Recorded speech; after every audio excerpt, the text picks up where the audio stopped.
Good evening, Rockville. Today is February 10th, 2025, and we'll begin meeting 5-25. Please join me as you're able in the Pledge of Allegiance.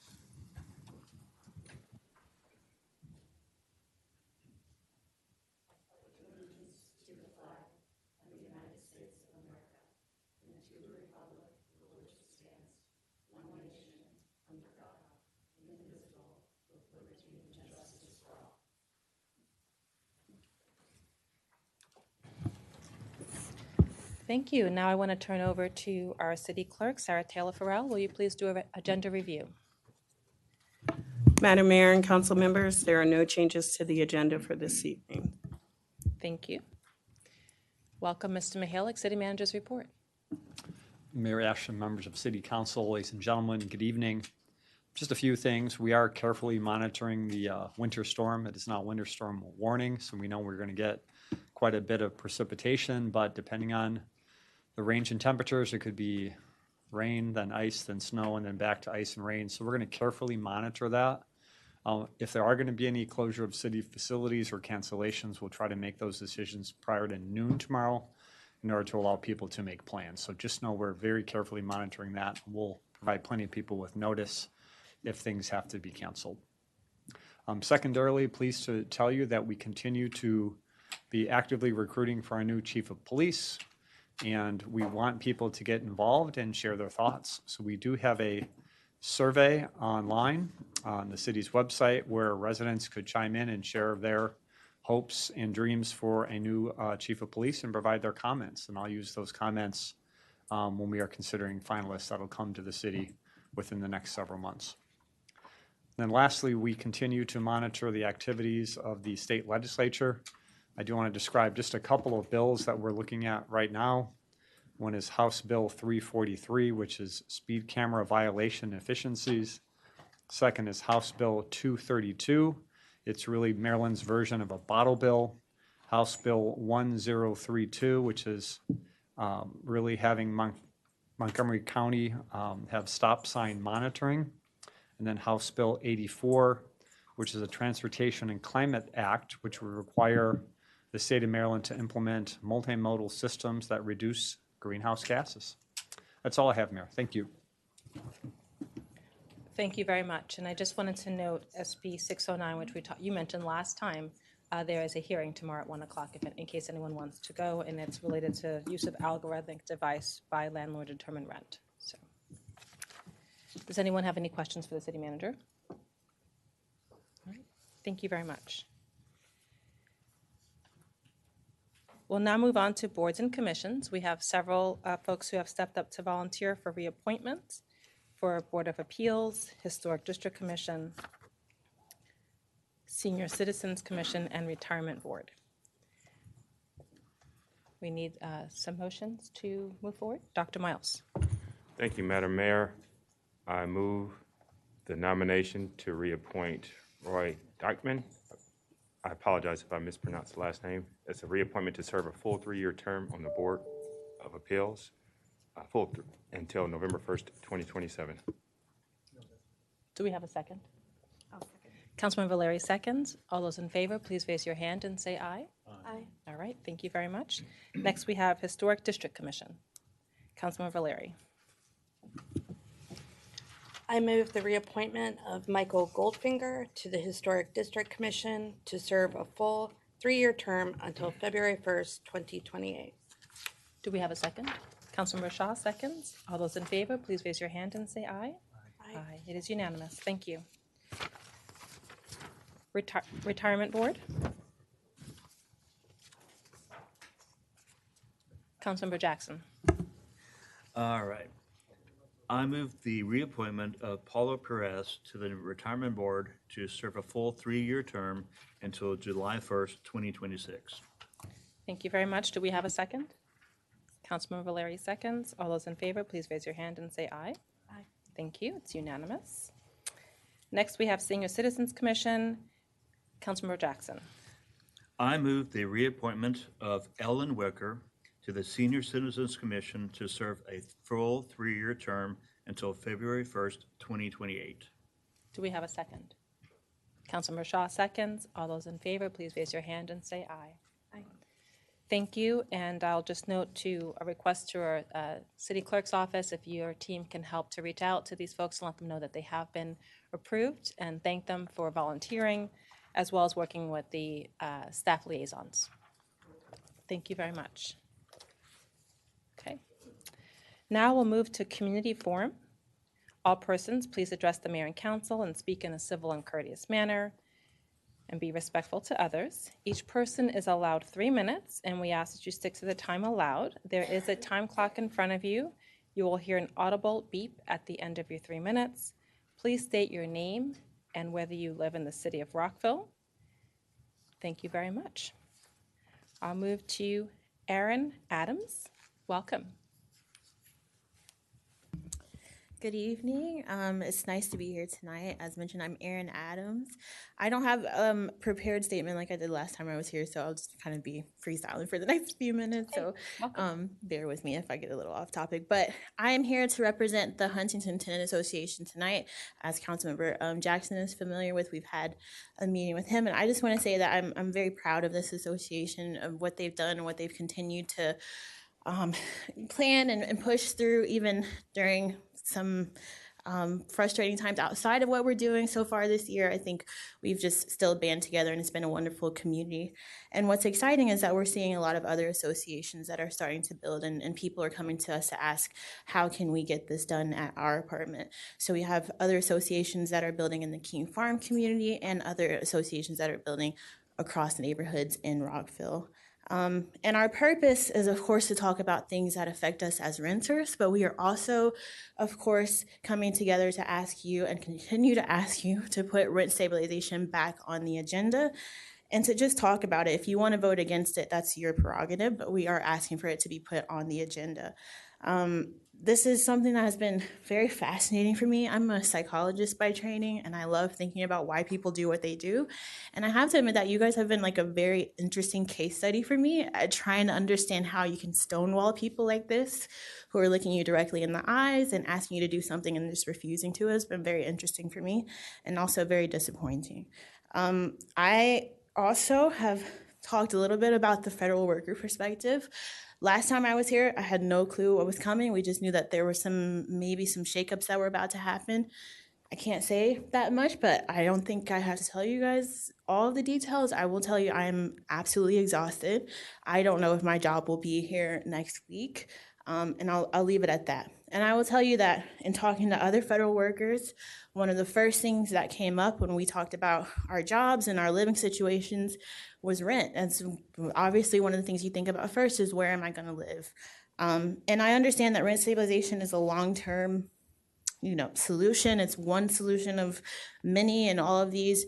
But, we're talking to each other about the fact that the mayor and the city council, or some of the city council members, are not really showing that they care about what's happening with our living situations as federal workers. And so this is something that has kind of spurred us to start thinking about who is going to be there to represent us beginning in 2027. So I think if there has been any curiosity about if we're thinking about 2027 elections, I do want to confirm that we are thinking about that.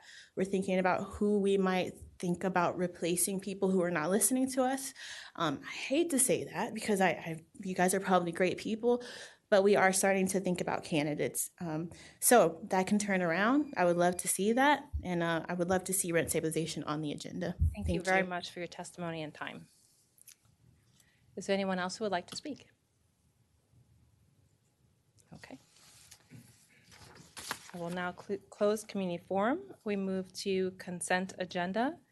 We have several items on consent. Award and authorize the city manager to execute a contract responsive to mowing services to Lorenz, ratifying the city manager's execution of a grant agreement with the state of Maryland to upgrade the city exposure management system, as well as the approval of minutes.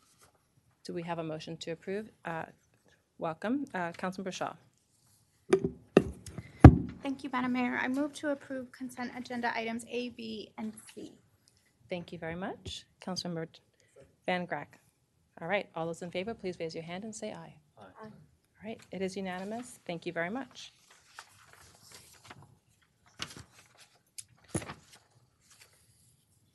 We now move to our work session, agenda item 12. This is a mid-year report presentation from Rockville Economic Development, Inc. Welcome Cindy Rivard Wilson, Rochelle Wilson, Amanda Bosland, and Rhonda Devan. And I also see, are there other presenters? Jones Lang LaSalle is just arriving. Okay, and we're going to treat that as a separate presentation. Okay, thank you.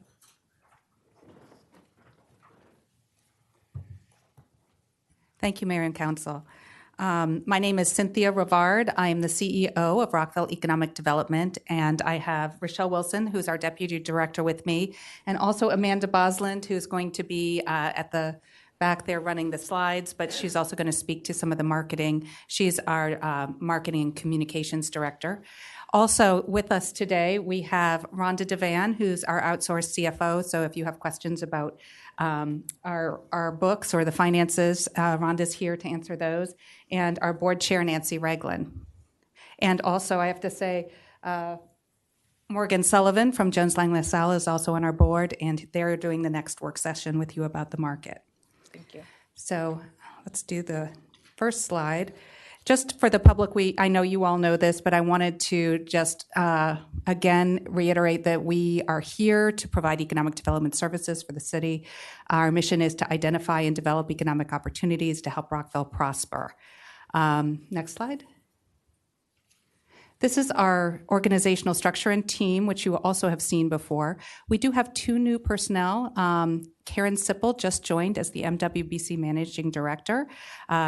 She's not here tonight because she's not even finished her first week yet, but we're very excited to have her. You might have seen the press release that went out. She's got a great background, has worked for a women's business center that provided services to the continent of Africa, mostly virtually before, and she ran that for over 5 years.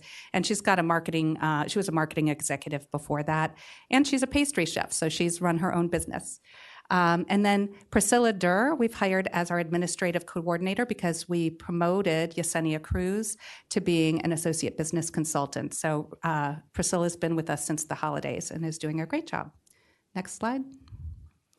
So we are here because under our funding agreement with the city, we are presenting at least 2 times a year to you. We had our joint meeting in October, and this is the first time we're doing a mid-year report.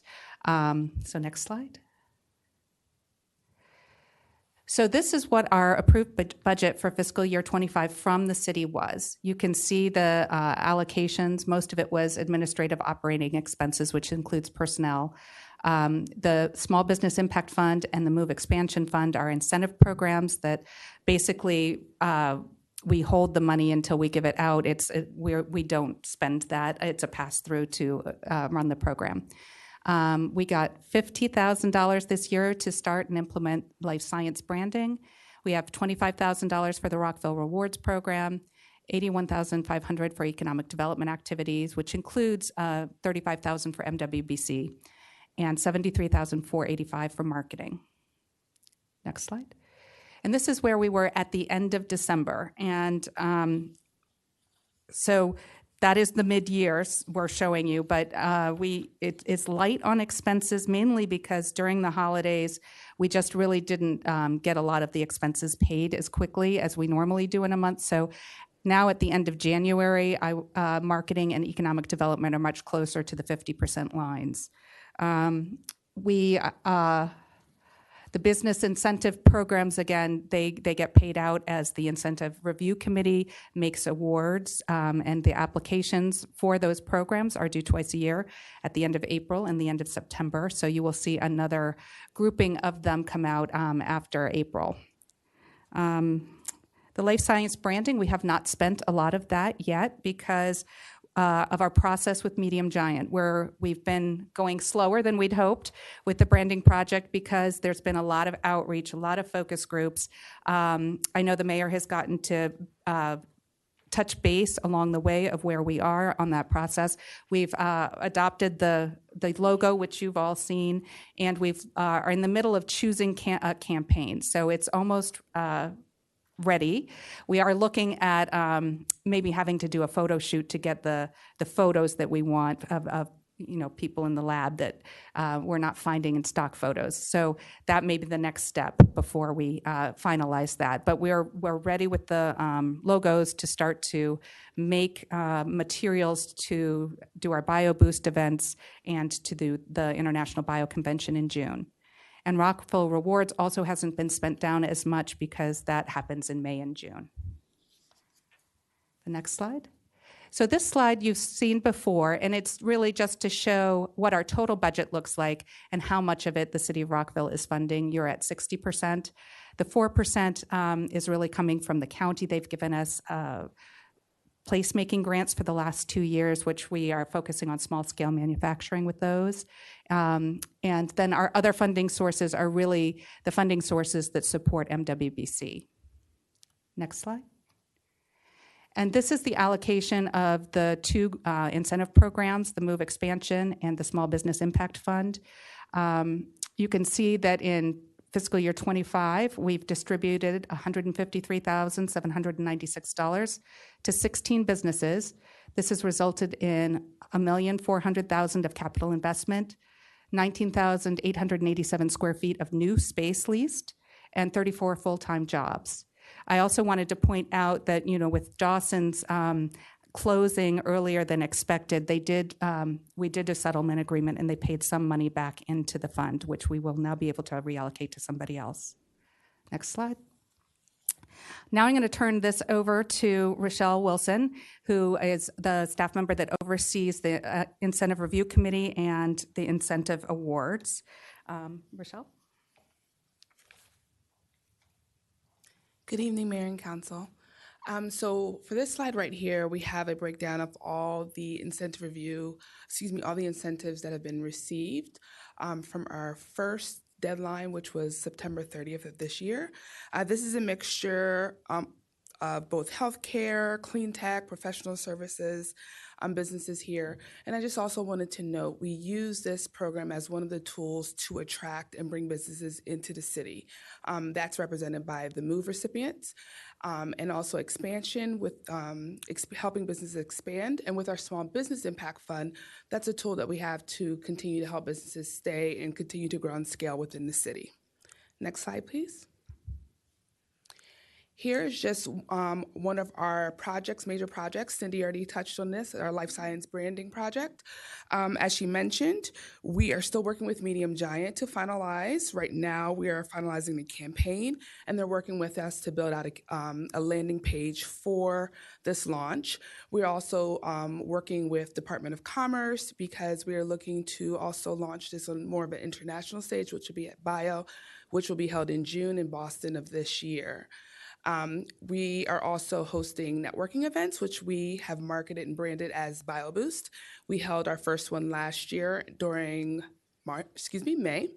And this year we're working with our bio committee, which is made up of members from our board, who will help us plan. We've also partnered with Thermo Fisher to help us think about activities and targeted events, and also panel discussion topics that make sense for the businesses within the community.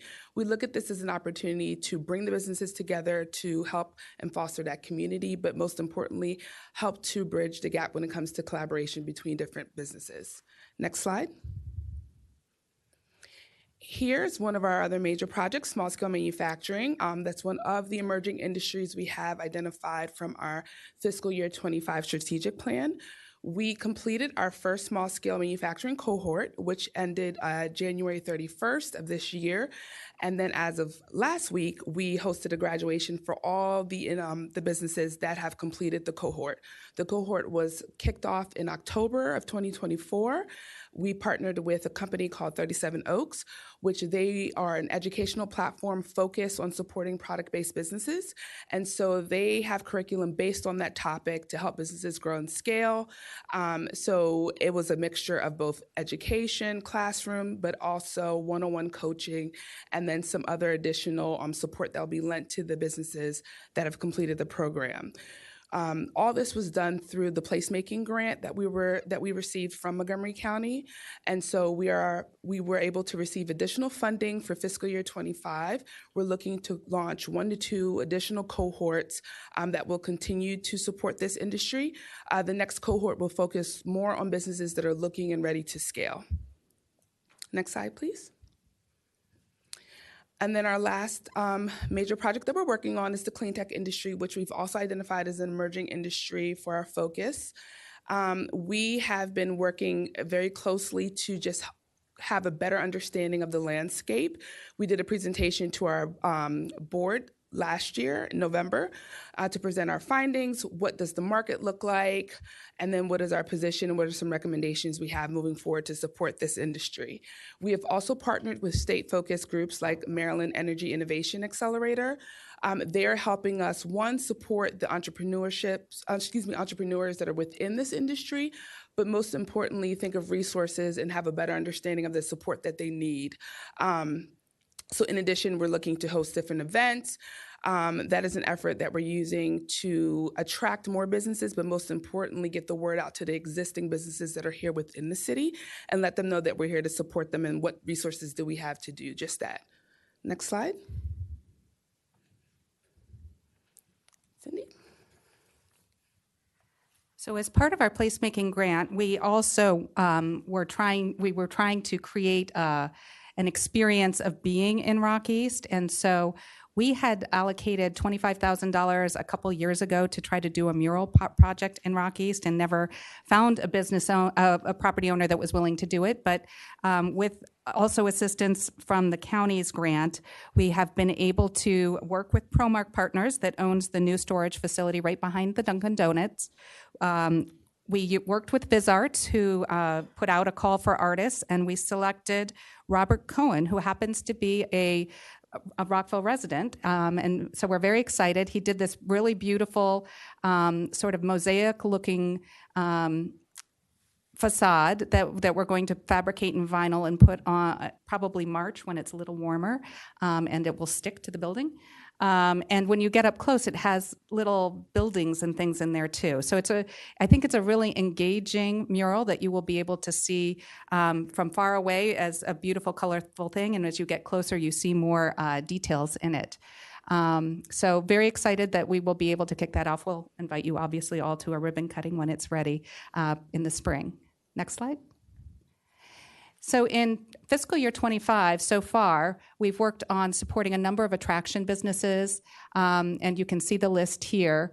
For example, Montgomery County Green Bank, we assisted moving them from their location in the Rockville incubator to their own space.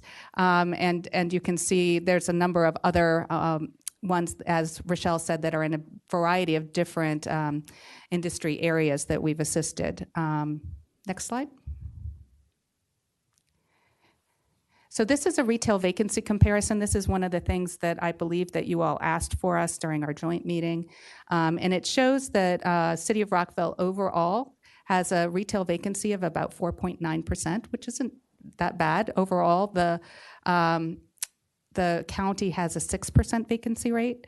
Rockville Town Center has 5.1% right now. That should go down as Trader Joe's comes in, and I believe there's somebody going into Echo House. It's not signed yet, so we can't announce. So some of the vacancy will be taken up relatively soon.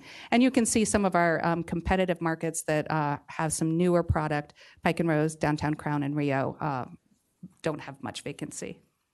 Next slide. So also this year, we've been able to do a number of business visits. You can see Arcellx, AstraZeneca, Macrogenics, Integrative Pharma, BioHub Maryland, Shaladia, and Viva Creative, largely focused in the biotechnology area. But, Shaladia is an engineering firm, and Viva Creative is a really cool marketing firm. Next slide. And we work regularly with city staff on a number of projects. We've provided input on the zoning code rewrite, which includes, information that we got from the small scale manufacturing report and information or feedback we're getting from the biotechnology sector. We've downloaded a little bit about what we're hearing in clean technology as well.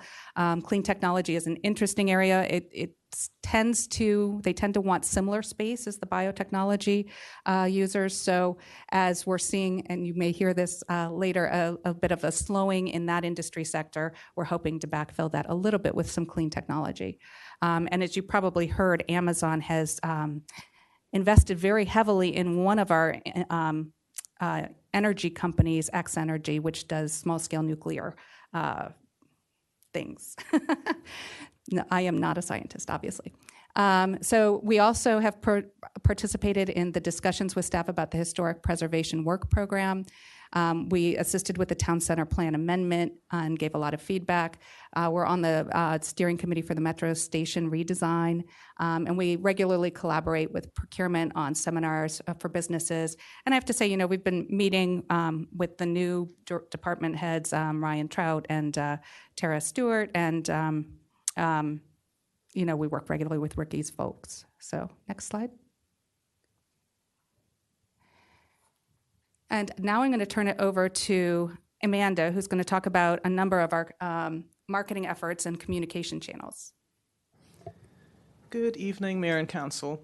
So I'll take us through the remainder of our projects, which mainly focus on our marketing and communications efforts. Here we have an overview of our marketing channels, including 5 websites and 20 social media accounts. As of December 2024, we have a total reach of 150,312 individuals. These marketing channels cover a broad base of our initiatives and projects, including our grant program, Explore Rockville, MWBC, MWC Shop Local, Rockville Awards, and Rock East. I will note that we are looking at the MWBC channels to consolidate them and perhaps look at rebranding to focus our messaging more towards the consumer audience versus the business audience as we do right now. We'll now move to our Business Spotlight series that highlights a diverse set of industries and individuals that have businesses within the city of Rockville. We have some examples up here: AFC Urgent Care, Maspanadas, Nature by Treyhawk, Downtown Brews. We're continuing these efforts for the rest of fiscal year 25, with this month being focused on Black History Month. We also have plans for Women's History Month, Asian American and Pacific Islander Heritage Month, and Hispanic Heritage Month, among others. Through our partnership with Visit Montgomery on Explore Rockville, Ready supports the tourism and hospitality industries in Rockville. Montgomery County has 54 hotels, 11 of which are in Rockville, and data from Visit Montgomery shows that Rockville's hotel occupancy during the first part of fiscal year 25 was 60.9%, compared with Montgomery County's 64.7%. As of December 24, 60% of visitors to Rockville were from outside of the county, with a median household income of over $100,000. We found that the majority of visitors to Montgomery County and Rockville come for business, leisure, and sporting events, youth sporting events to be specific. As mentioned, we partner with Visit Montgomery on Explore Rockville, and we promote this tool to businesses to use as a free resource to help them market their business and events. As of December 24, we've had over 15,000 unique visitors to Explore Rockville, and a number of listings on the website. Within your packet, we've included a list of some of those events on Explore Rockville. One of the projects that we've developed under Explore Rockville is Global Bites, with the goal of highlighting and supporting our restaurant industry. Last year we had Global Bites Fest, which expanded on the original Global Bites Restaurant Week concept. And that concept last year generated over $200,000 in economic impact, generated over 34,000 visits to Explore Rockville, and had a total reach of over 1.2 million individuals. This year we plan to collaborate with the Parks and Recs department to both promote and attract food vendors to Hometown Holidays and Global Bites. We are planning to have a Global Bites week, restaurant week again, early June. So look out for more information there. In addition to our traditional and digital marketing efforts, we also host international and national delegations by educating and highlighting Rockville's assets and economy. We've had visits from Yongsan Council District in South Korea, the Cameroonian government officials, and the Women's Empowerment Tour, to name a few. Our efforts to outreach to the community include community engagement. We regularly sponsor and attend events including the Greater Rockville Chamber of Commerce Business and Community Expo, King Farm Fall Festival, Rockville Town Square Concert Series, Rockville Means Business, and other regional events. And finally, as part of our overall messaging and content communication strategy, we like to highlight a lot of Rockville's accolades, including the Human Rights Campaign Municipality Equality Index score, our perfect score for 8 years running, that we rank very highly as an arts vibrant community, that we're the #1 small city in Maryland according to Wallet Hub, and of course we're the 3rd largest region for biopharma clusters in the US. In addition to highlighting the city's accolades, we also highlight our organizational accolades to underline our expertise and experience. One example is the MWBC program being designated a National Women's Business Center of Excellence. And we'll wrap it up with our upcoming projects for fiscal year 25, which include Empower, our woman-owned small business resource fair that's happening in March 6th at the Universities of Shady Grove, our business guide translation, collaboration on MoCo Eats Food and Beverage Showcase hosted by Visit Montgomery that's happening at the end of March at Hilton Rockville, the mural cutting, as Cindy mentioned, for Rock East, BioBoost, our biotech corridor brand launch, Bio 2025, and Global Bites 2025. And with that, we'll end our presentation and take any questions. Thank you very much. You've been very busy, and we appreciate the opportunity to come back before us again.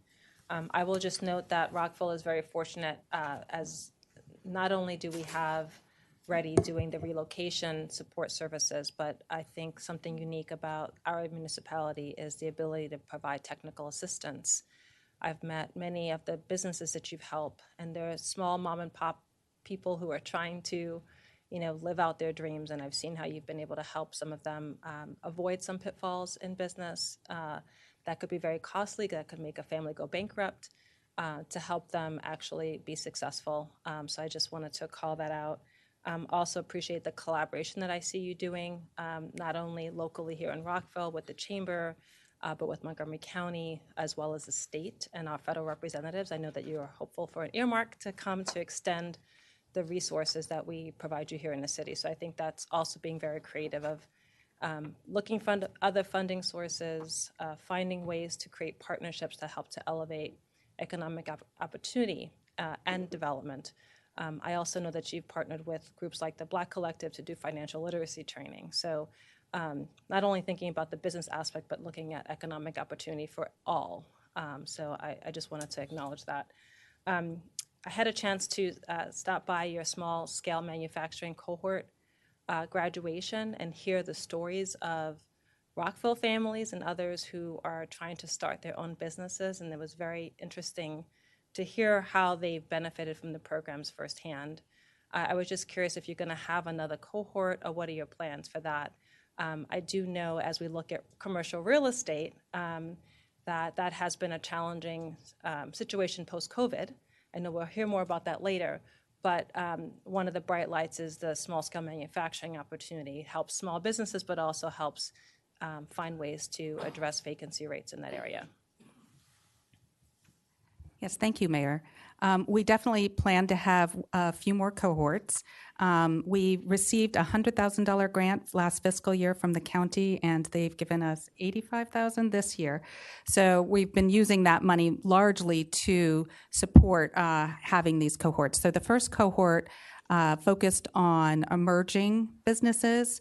This next cohort is going to work with more established businesses who are looking to scale.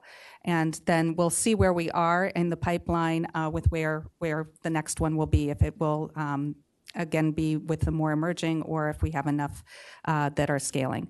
And obviously we have a competitive edge in Rockville because we have the light industrial areas in both Rock East and Twin Brook. I know that over the weekend, we got to go do a site visit with Union Kitchen in DC to see how they're incubating food businesses coming out. And there's just a lot of activity in this industry area that we can tap into. And I think the county recognizes that as well, because the county executive was there as well and invited us. You know, it's an area of great opportunity. I think in our last presentation in October, if you'll recall, we noted that as a real estate type use, it was the fastest increasing in value for the tax base. So it is a reason that we think that we should also be focusing on this, in addition to the fact that there isn't a lot of other light industrial area in the county. So we're kind of it. Thank you. And just to note, I know that you're proactively looking at sources, so people or businesses that are in incubation programs, getting them to come here. So I know we connected you with the Montgomery County Green Bank. They were incubating, and now they have an office here. On the small-scale manufacturing side, I do know that there were at least 3 businesses that graduated out of Union Kitchen that came to Rockville. Yep. Do you have any other plans to try to find other incubators that then can lease space in Rockville? We do that all the time. You know, Rochelle is always prospecting, and the county has 3 incubators. We are plugged into those to know who's there in Rockville. It tends to be more tech-oriented businesses, but in Germantown, there are biotechnology companies, and then Silver Spring really focuses on minority-owned businesses. So we're plugged in there. We work with the Maryland Tech Council. A number of us are on the Venture Mentor in that program, where we are on groups that get put together to help emerging businesses figure out how to solve business problems. We work with TEDCO and obviously the MCEDC and incubators like the Union Kitchen. We have those contacts as well. So we're always trying to find more. And you know, for the Shop Local program, we have a number of spots, not only in Rockville, we are now in Savage Mill and also Bowie Town Center. And there are openings right now for anybody who might want to try out a retail spot. But our staff goes to farmers markets. We go to, you know, all sorts of different opportunities to see who's out there, you know, emerging as a business that may need to go to the next level. Thank you. Councilmember Jackson. Thank you, Mayor. First, thank you for the presentation. It was really insightful, and you packed a lot of information in that presentation. So thank you for that, first off. Also, thanks for making your meetings virtually accessible to people. I don't think we acknowledge that enough, and I know I'd take advantage of it to attend the meetings. And I really do appreciate it, because if it wasn't virtual, I would not be able to attend. So thank you for that. I want to also thank you for paying attention to diversifying the grants that you award. I know that I, and probably others up here, have been really harping on making sure that we give grants across the city. And you guys have really responded, and are doing a fantastic job of that. Thank you also for engaging. I know that you've really made a emphasis on getting out and engaging across the city, but also in the region as well. So thank you for that. One question, and it's just a little thing, but I was just curious. On page 53, it just stuck out at me. It's kind of like one of these things is not like the other. And you were talking about 2025, the business spotlights, and I went through the bullets, and one that didn't really fit, at least not in my head, was community reach of Montgomery County. So can you explain maybe the thought process for how you decided which businesses or nonprofits to spotlight? I'll turn that over to Amanda, but I know that we do have some spotlights on nonprofits. Yes, so we generally have themed business spotlights. For example, this month, Black History Month, but there are occasions where we will meet with nonprofits, other companies that don't necessarily fit within those themed buckets, that they will say, hey, we have XYZ program. Can you help us get that information out there? So through requests like that is how those kind of spotlights come into play. No, thanks. And I wasn't making any comment. I just was curious about that. And finally, one thing, I'm just curious about the funds. So, I know you get 1.4 million from the city, 90,000 from the county. Where does that under 859,000 come from for your funding? Sure, that's all for the Maryland Women's Business Center. We get $300,000 from the Small Business Administration, so those are federal funds. We have to match those 1-to-1. Our geographic service area for that program is larger than the city of Rockville. We cover Frederick County, Prince George's County, Montgomery County, and some of Howard County. So we have funding from Frederick County, Montgomery County, Howard County, and the city of Bowie right now that make up that match. And then we also have some programmatic funds that come in. So, for example, our child care incubator that we run, for Montgomery County, they have us as a vendor to do those seminars for the child care businesses. And so we basically bill like we're a vendor for that. And then we have other organizations like the Family Alliance that hire us also contractually to do that kind of programming. We've just signed or we're in the process of negotiating with, like FSC Bank, who wants us to do a series of workshops for them. So we have some contractual revenue as well. No, well, and thank you. And I would just wrap up and say thanks for the presentation. It's nice to see you guys here, and I look forward to working with you in the years to come. Great, thank you. Thank you. One other comment is just, I know that we're looking at the economic development landscape now, and I kind of have been talking to you about things are changing in our country that are impacting local economic development and jobs for people.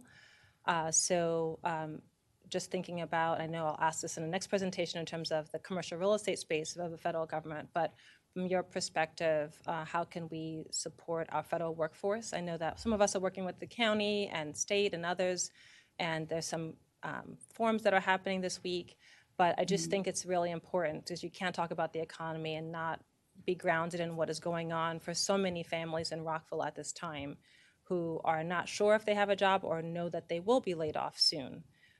So I just wanted to raise that. I know that you are, during the last time this may have happened, you all were helping people, refer people to WorkSource Montgomery, as well as some technical assistance for those who wanted to start their own businesses. But I just wanted to see, how are you thinking about this from the lens of Ready?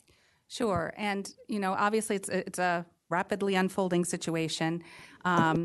And there are, from a lot of the counties and our senators, we're seeing these town halls coming out and a lot of resources for people. So certainly if you don't see those readily, you can call us and we'll connect you with what we are hearing.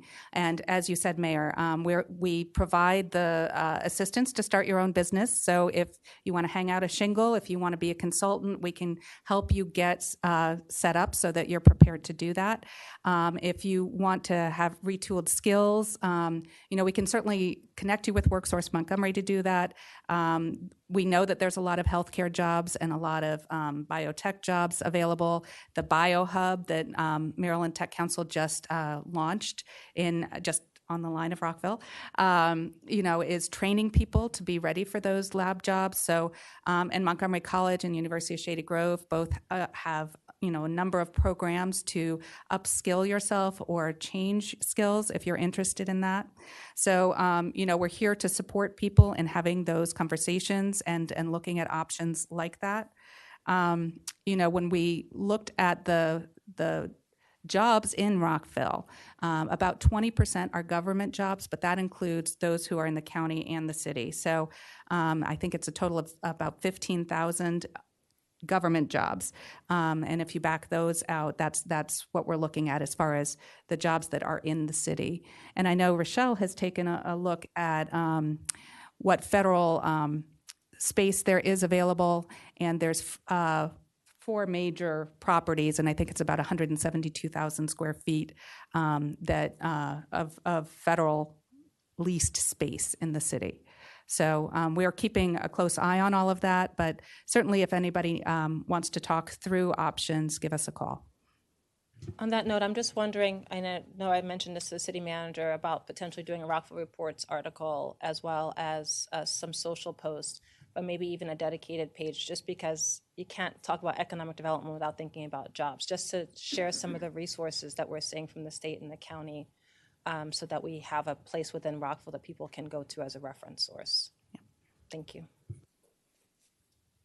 Councilman Valeri, then Councilman Van Grack. Yes, thank you so much. This is all very, very helpful. And as a digital media strategist, I, spending an inordinate amount of time looking at all your stats for the various social channels and accounts. So I'm really appreciative of the level of detail that you've provided. As always, it's just fantastic, especially for the data nerds among us, of which I'm very proud. I would say, and I was actually really excited to see some new names. I almost said faces, but it's really, I'm not seeing faces. Some new names on the grantee list.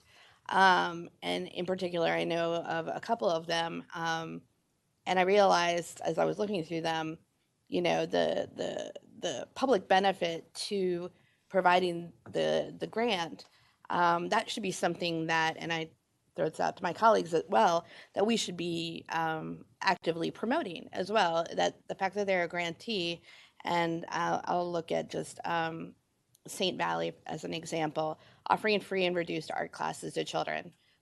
That is phenomenal. And so I hope that when those occur, that we're able to coordinate that with our, city messaging to be like, this is happening and this is fantastic. I think that there is that symbiotic relationship, and I would love to stop by too because it sounds awesome. But I would be remiss, of course, and if I sound like a broken record, please tell me.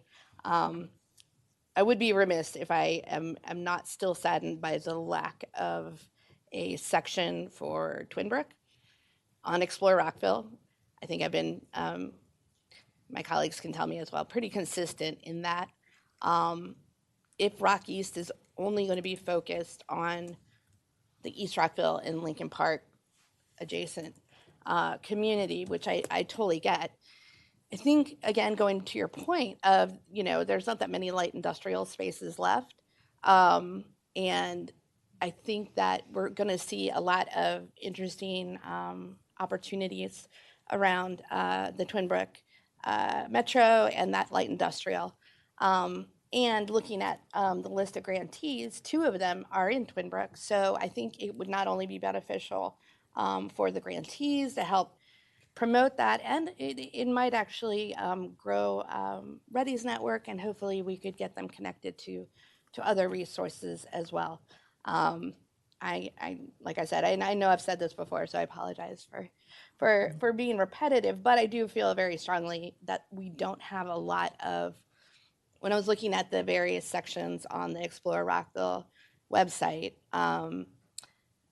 it's kind of conspicuous. There is one area with a lot of businesses and a lot of new things coming in. And so I would be really hopeful that we can include Twin Brook as well. Also, we have a hotel there as well. So if we wanted to, promote that, I think that would be a great opportunity. But like my colleague said, I'm really appreciative of y'all coming here and giving us the update. This is, I think this is the best part of our partnership with you all, is just to kind of hear everything that's going on and get a good sense of what are the possibilities as well. So thank you to the entire team for that. Thank you. Councilman Van Grack. Thank you, Madam Mayor, and thank you for this presentation and the work you're doing. I know that two of the items that just about everyone else on this dais have talked about is data and transparency. And one of the things that you did with this presentation is you provided us with data, information to kind of back up an understanding of where we are, where we can go, where we can get better, and where we are getting better. And also transparency, letting the public and everybody know exactly where this money's coming, where we are, comparison to previous years, and understanding even when some of those data points don't show, why they're showing that. And I think that helps, because I know that some of the money's coming from Rockville, and also you are specifically involved in trying to make Rockville succeed from an economic perspective. So being able to give us and the public that transparency is helpful. And the outside of the box thinking, what you guys are doing with the biotech, with regard to BioBoost and putting things together and sharing that information is very helpful. I do want to also note, I love the idea of what you're doing with the Storage Sense building. As you know, there used to be a great piece of artwork there when the Harlequin Theater was there. The two Harlequin dancers that you drive by Goody and see that. Well, now we're taking that location and putting another art that, as you drive by, has like a focal point with the area. So fantastic idea, and I'm looking forward to seeing how it transpires. Two questions. One, I want to talk about, I know that in your last time you came before us, and we've talked a lot about what you guys are doing with the biotech corridor and how that really affects Rockville because of all the life sciences work that's going on here, but also our region as a whole. And my understanding is what we're talking about with the biotech corridor is not just Rockville, as I think you talked about even in your presentation. We're looking to Gaithersburg, Germantown, because this corridor, while I'd like to think is centralized in Rockville, clearly expands above and beyond just us. How is that integration going? I know last time you came and talked to us about working with the Montgomery County's comparable organization that worked with you and some of those other chambers as well about working with this idea. How is that going? How that coordination is going? And is kind of everybody contributing funding to the endeavor? Because I know it's also going to be an expensive endeavor of what you guys are trying to put out. Yes, so a couple of things. We have socialized it with everybody, and everybody has given very positive feedback about where we are. Even, like BioHealth Institute run by Rich Bendis, they really liked the idea that it was scalable to other communities but had a unified look. We haven't gotten money from anybody else yet, but we are talking with MCEDC right now about jointly doing some ad placements and getting ready for bio. We're talking with the state about coordinated efforts at bio. So, we're having those conversations now. As I said, we haven't really rolled out the full campaign yet. We're getting there, and we want to be there before bio. But, we even met with the marketing folks at the state, and they liked the idea. They said they were going to shift to using biotech corridor as terminology right now. So there's small wins as we're going along. We figure that this is going to be a process of adaptation, and we'll see, who comes along with us along the way. But generally, we're getting very positive feedback. Can I just mention two things just to add to what you said? From attending the meeting. So I know that you're getting some partners as well who are willing to do pro bono BioBoost activities to help support the goals so that you're not necessarily paying for it, but they're taking the idea of what you're putting together and planning these kinds of events among biotech leaders and creating shared spaces. So I just wanted to note that. And I also know that, as you mentioned, the state is very interested in sort of leveraging potential activities that you're doing as you're talking about biotech and life science being a key part of the governor's efforts to expand our economy. That's all very true. And I think Rochelle mentioned that Thermo Fisher is very interested in helping us curate experiences for, top either CEOs or CMOs to meet each other and have cross-collaboration of ideas about the science and the businesses. So we're trying to create opportunities for that networking and interaction without selling to anybody, just so that they start to know more about what each other do and they can support each other. Yeah, and then the last thing I'll just mention to add to the comment is not just thinking about the business side, but also how do we help upskill workforce and working with nonprofits, people who may be looking for jobs and looking for higher paying jobs, getting them into those training programs and into some of those biomanufacturing jobs is happening as well. Definitely check out the BioHub. Another question I had is dealing with, I know the data you pointed out and you provided to us. I know that you talked about the hotel rates, the hotel and the performance rates, and you compared it to Montgomery County, but I know you guys provide us with even more data with regard to all the areas in the region: Alexandria, Arlington, Bethesda, Fairfax, Gaithersburg, Silver Spring, Washington. And I'm looking at that, it seems like every single one we're below. We're at that 60.9% that you put in the presentation, and every one of those other areas were above that. Is there, from your perspective, a reason for that? Are there things that either you or even we as the mayor and council or the community are working with the Chamber of Commerce that we can do to get those numbers up? Was this an aberration, or where do you think that's coming from? I mean, so that is really coming from Visit Montgomery, and they have far more knowledge about it than I do. But generally, I think that Rockville doesn't have quite as many hotels and or the fancier hotels. So like the Marriott, which is a bigger hotel and is bringing bigger events there, is generating more room nights. When you're closer to DC, those fill up sooner. Although I understand that we had a lot for inauguration in Rockville. The rooms filled up and people took the red line in, I believe. So I also thought it was interesting when Visit Montgomery did their State of the Industry, which they do, I can't remember which month it was, in the last couple months. They were saying along the Beltway and along 200, the county is not zoned for hotels, but that's the area that would be easiest for people who need a hotel to come on and off. So I think that that's an area that the county could be looking at generally to bring more traffic here. I don't know that answers your question, but we can always get more information from Visit Montgomery too. Yeah, so I guess the question is just, are there things that we can do to help those rates of people coming in, if that happens to be indicative of people that we're attracting into Rockville, other than just the people who live in and around the area? Yeah, I think the other interesting thing is that the state generally does not prospect for meetings. All the individual counties are doing that themselves. So Visit Montgomery has tried to partner with a couple other counties to have a meeting attraction effort. But that is an area that hasn't come back since post-pandemic, is the business travel. Councilmember Fulton? Again, thank you. I won't repeat all of the many things people thanked you for. I appreciate it as well. There's a whole lot of work here, a whole lot of information here that really helps us get a sense for what's going on. As is becoming a pattern, Councilmember Van Grack kind of touched on the two questions I had, but I was hoping I could probe slightly further. I asked this at the last meeting, and I'm still trying to wrap my arms around it on the first one.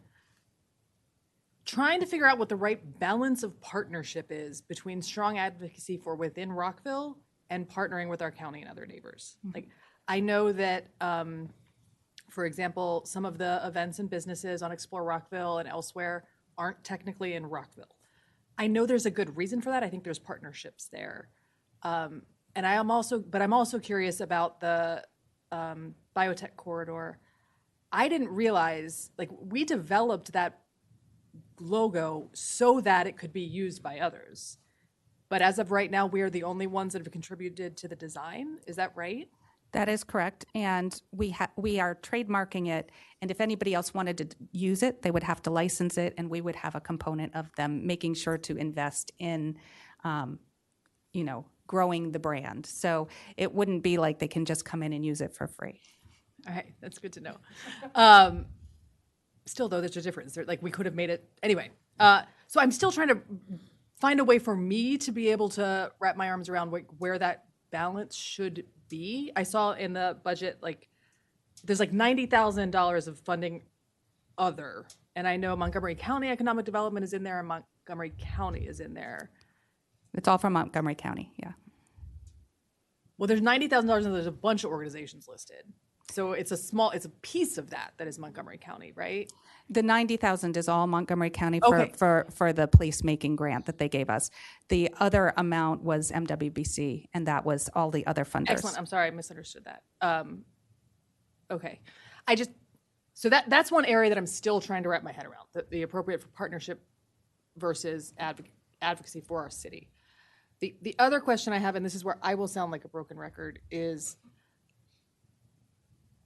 quantifying success, right?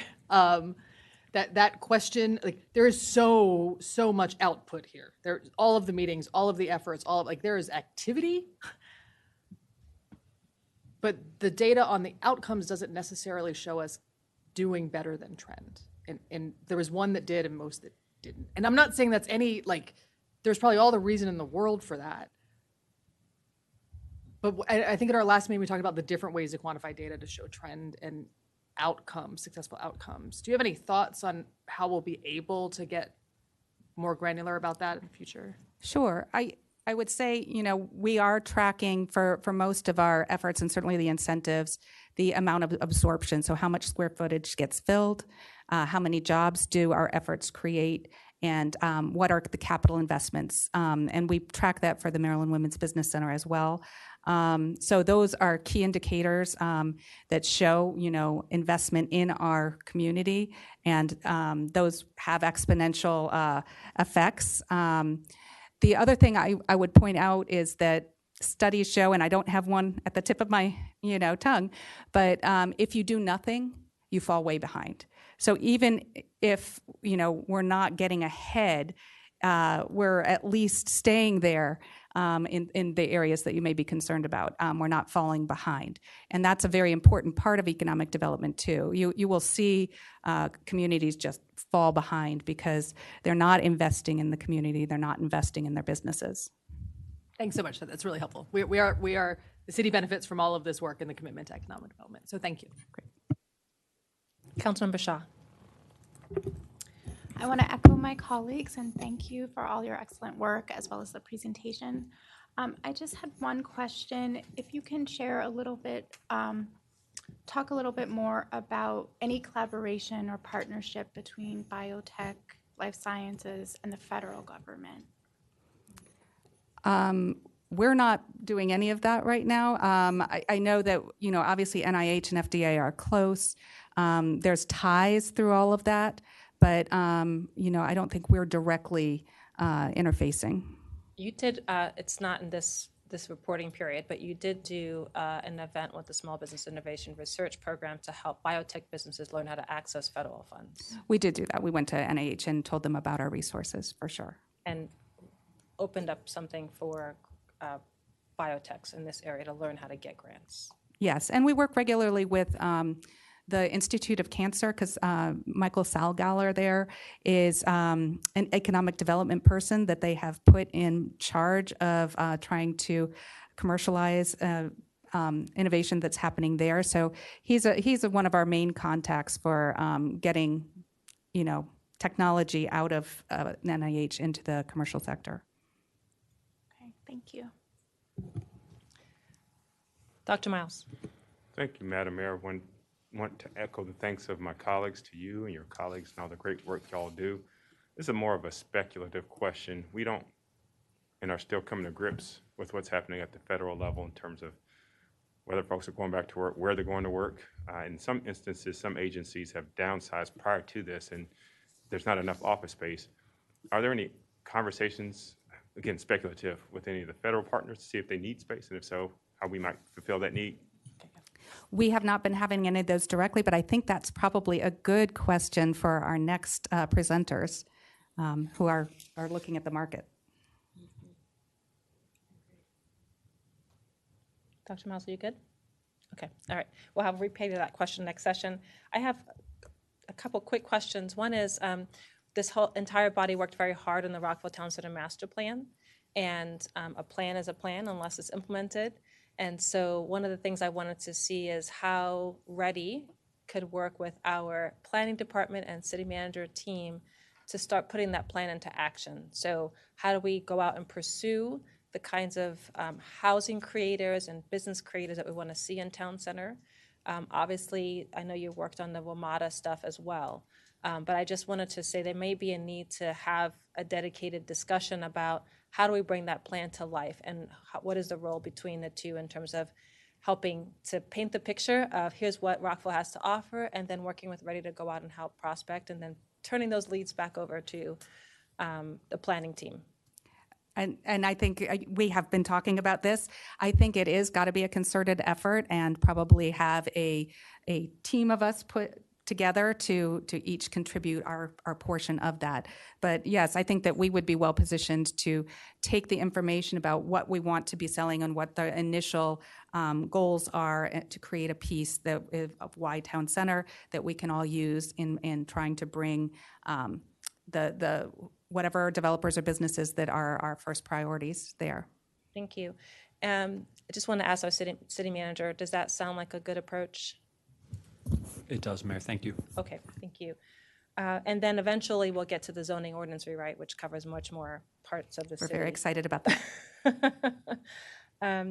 The other quick questions that I had for you is, what's the next step for clean tech exploration? Because I know that was another burgeoning area. Well, as Rochelle said, she gave a presentation on an overview of the industry to the board in November. I think we distributed the report, which was very interesting. There's a lot happening here. I think the question we haven't quite answered yet is, what is Rockville's competitive edge in this? So that's something we're continuing to think about. When we met with the Maryland Energy MEI Innovation Accelerator, MEIA, recently, they are dedicated to, and their goal is to make clean tech as strong industry sector for Maryland in the next 15 years as biotechnology. So they're really focusing on that and trying to grow that. They're doing a lot out of College Park with that. So, they're thinking about this with us. Our instinct is that prototyping may be the area that we really focus on, trying to get the innovation out of the universities here and prototype. So, but we're continuing to develop that.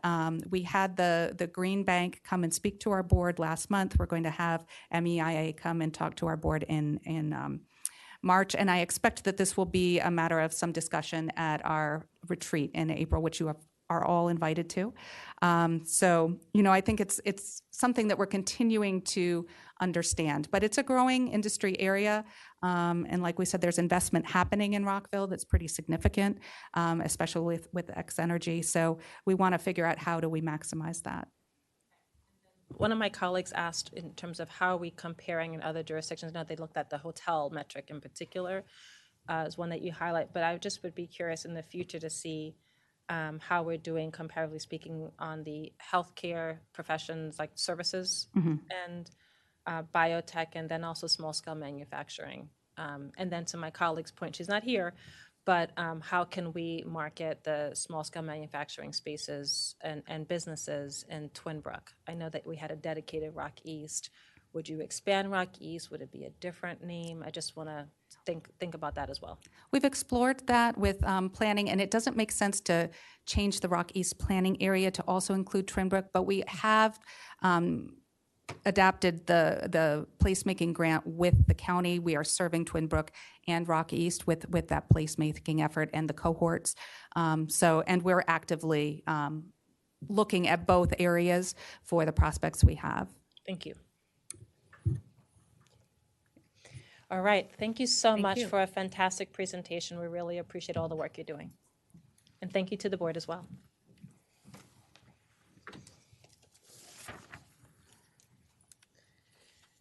The next work session we have is a market overview with Jones Lang LaSalle Incorporated, and who will be talking to us a bit about the commercial market and how we're doing in comparison to others. Welcome. Welcome, Morgan Sullivan, and please introduce your team.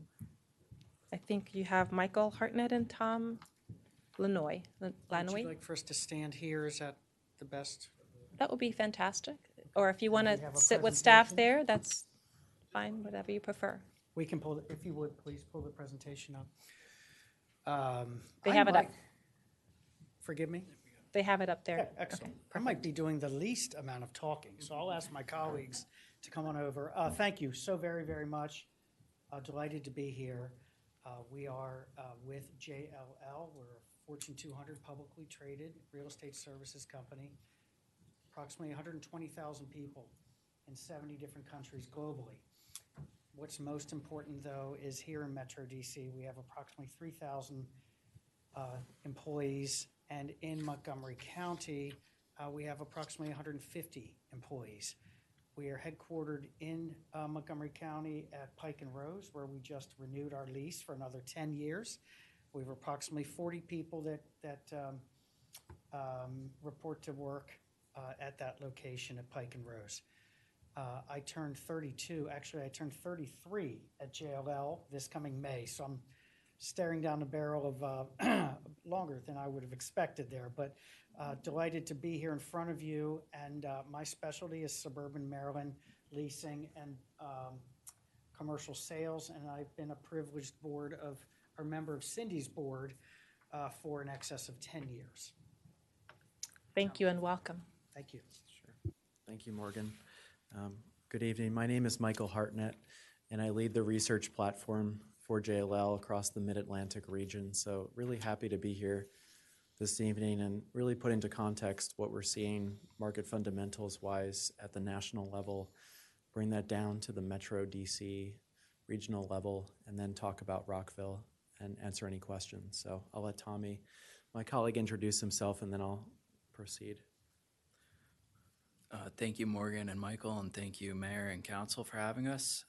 I am Tommy Lanaway. I'm a suburban Maryland research analyst, so I oversee Frederick County, Montgomery County, and Prince George's County, and I really appreciate you taking the time to listen to us, talk about the market, commercial real estate sector, and what we're seeing out there.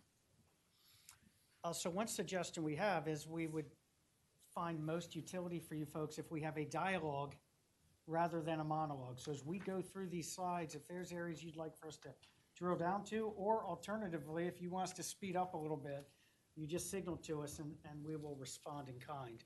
So Michael, perhaps you could kick us off. Thank you. So we're going to start on slide 3 and really discuss the national office sector trends. Oh, sorry, one slide previous. There we go. Really discuss the national office sector trends and really unpack what we're seeing at that level versus Metro DC, as I mentioned previously. We've got 4 key findings on this slide. The first is really that tenant demand, as we call it, so essentially tenant leasing activity in the commercial office sector has actually returned to what we define as pre-pandemic levels, so essentially 2019. So the issue we're really grappling with right now is that leasing activity volumes are relatively stable. The challenge has been the right-sizing effect of those leases. So as tenants on the commercial office side continue to lease space, they're giving back at a national level 7.8% of that space versus their previous lease size. So what that really means is it translates to elevated vacancy still at that macro level just due to those space givebacks. The other dynamic we're seeing is really the flight to quality story continue to take effect. And it really is a tale of 2 markets right now, where at the top of the market, as we call it, so think of trophy space, think of Class A plus space, so recently developed since 2015, they're actually seeing quite a bit of that demand, right? They're seeing quite a bit of that leasing activity. And what that's done is it's increased rents. Rent momentum actually remains broadly positive as a result of that at that national level again. Just due to the demand we see for that quality space. So tenants may be taking less space, but they're willing to pay a premium for that space because it has better conferencing facilities, for example, better fitness perhaps as an amenity, better lunch options and walkability, what have you. The other point I'll make on this slide is number 4, which we'll touch on and really happy to answer questions on, and that's the hybrid employers are still requesting more office attendance, right? So I'm sure we'll get into really where we are from a federal perspective with RTO as that news really quickly evolves. But on the private sector side, we continue to see, Dell was an example of this last week at the national level, more and more employers advocate for whether that's a 3 to 4 to even 5 day mandate for return to office. So those are some of the key national themes. We'll unpack that a little bit in terms of what that means at the Metro DC level, but happy to keep continuing unless there are any questions. Great. So next slide, please. So this starts to really touch on the Metro DC market health, and this chart on the left really talks about where we are today from a vacancy rate perspective versus where we've been going all the way back to 2010 when the market was much stronger from that equilibrium perspective. We obviously have many challenges still that are unfolding in real time in the office market, but one that I will mention is, again, similar to the national level. At the Metro DC level, trophy buildings and high-quality Class A buildings are actually in high demand. So for all the news headlines on declining property values on the commercial side, for buildings going back to a lender, for example, for limited availability in the kind of B and C space versus A and trophy, where we are today as a market is actually a bifurcation, if you will. So again, the overall vacancy is roughly 23.1%, but there's a tightening that continues to happen, fostering rent growth at that top of the market. So from Metro DC's angle, this has been a story that's unfolded really in the last few quarters, and we'll continue to watch for that moving forward. We'll also touch on this later on with return to office trends and some of those key industries driving the demand. But I think the overall perspective of the market is one that's reaching a bottoming right now, if you will. And for many of the headlines we've seen that are fairly negative in the last few quarters and years, we are starting to see some positives with more and more tenants taking space. Councilman Valeri, then Fulton.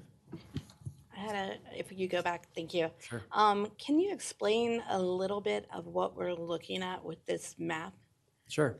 Yeah, this is essentially a sub-market map as we track the market. So the larger cluster there at the top is Frederick, and then it making its way down all the way into Northern Virginia. So as we think about the Metro DC region, really is comparing those 3 main jurisdictions, Northern Virginia, suburban Maryland, and then downtown district proper. Many of the fundamentals we run are at that Metro DC level, but then we also calculate the data based on those 3 overall jurisdictions and then at the sub-market level, which you'll see a little bit later on in the presentation. Sure. Thanks. I want to make sure I understand what you said, both with respect to the national market and the Sure. DC market.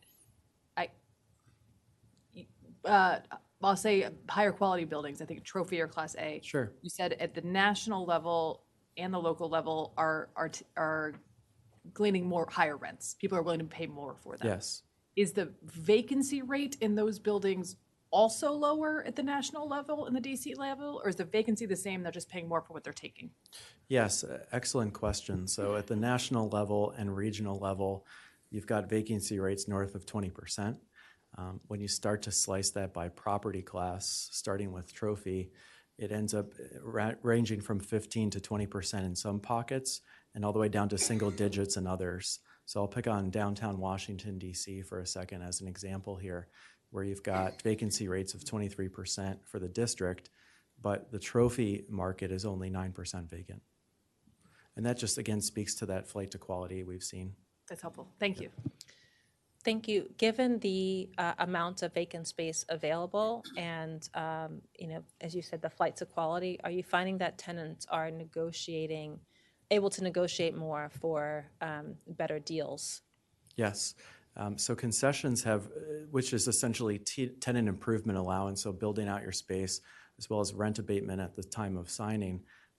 That has continued to grow over the last few years, but is actually starting to moderate to an extent as there's been capital constraints by landlords to really secure that dollar value on the front end of the deal to package together something appealing. So while concessions to the tenant have always increased in the DC region for a number of years now, as I've tracked the market, they have started to moderate to an extent, again, just due to those capital constraints. Many tenants, when they relocate, are looking for that build-out package versus when you renew, when you tend to not see as much of a build-out allowance. The other factor that might be interesting to look at for Rockville is the amount of trophy Class A versus Class B space. Yep. And so if there is more of the A and B and not trophy, then people in a competitive market have the ability to kind of gravitate towards trophy, which there may be less of here. So have you looked at that analysis to see what position we are in? Because if the market is gravitating towards trophy and then A, how do we fare? Yes, we have a composition later on in the presentation that goes into the deal activity by property class. What I would say is that there's really across the region again, and including in suburban Maryland, that disproportionate share where most of the buildings, just given the time they were built, predominantly in the 1980s and 90s, make up a dominant share of the inventory, but a lesser share of the actual leasing activity. So it's disproportionate. Thank you. And is that higher in Rockville versus Montgomery County? It's, I think, about the same as we look at the data. Yeah, I think the building build by year class across assets is relatively similar in Rockville as it is to suburban Maryland wide. You see 1980s product delivered quite a bit over those 10 years, whereas into the 90s and early 2000s you have a lot less that delivered. And we'll get into a little bit of the occupancy changes by build year, but along the lines of what Michael's saying, the flight to quality is really in that new 2015 and newer product, which, to your point, Ms. Mayor, is not common in Rockville proper. Thank you. And I do recall period in DC where there actually were older buildings were doing things like floor to ceiling windows, like you saw people trying to improve the office space. So there may be more of that available in DC. Yeah, the trend, which you'll start to see, I think, really play out over the next few quarters, is how the district is defining office to anything. And that includes office to office. So you've seen many buildings over the last few years, what's defined as reskinning to an extent, where the bones are okay and the location is great, potentially, let's say, a corner building in DC, but they've renovated to get the floor to ceiling glass, for example, to really chase those larger tenants. You'll also see, and it's just starting to happen in downtown Washington, D.C., an excellent location with an outdated building.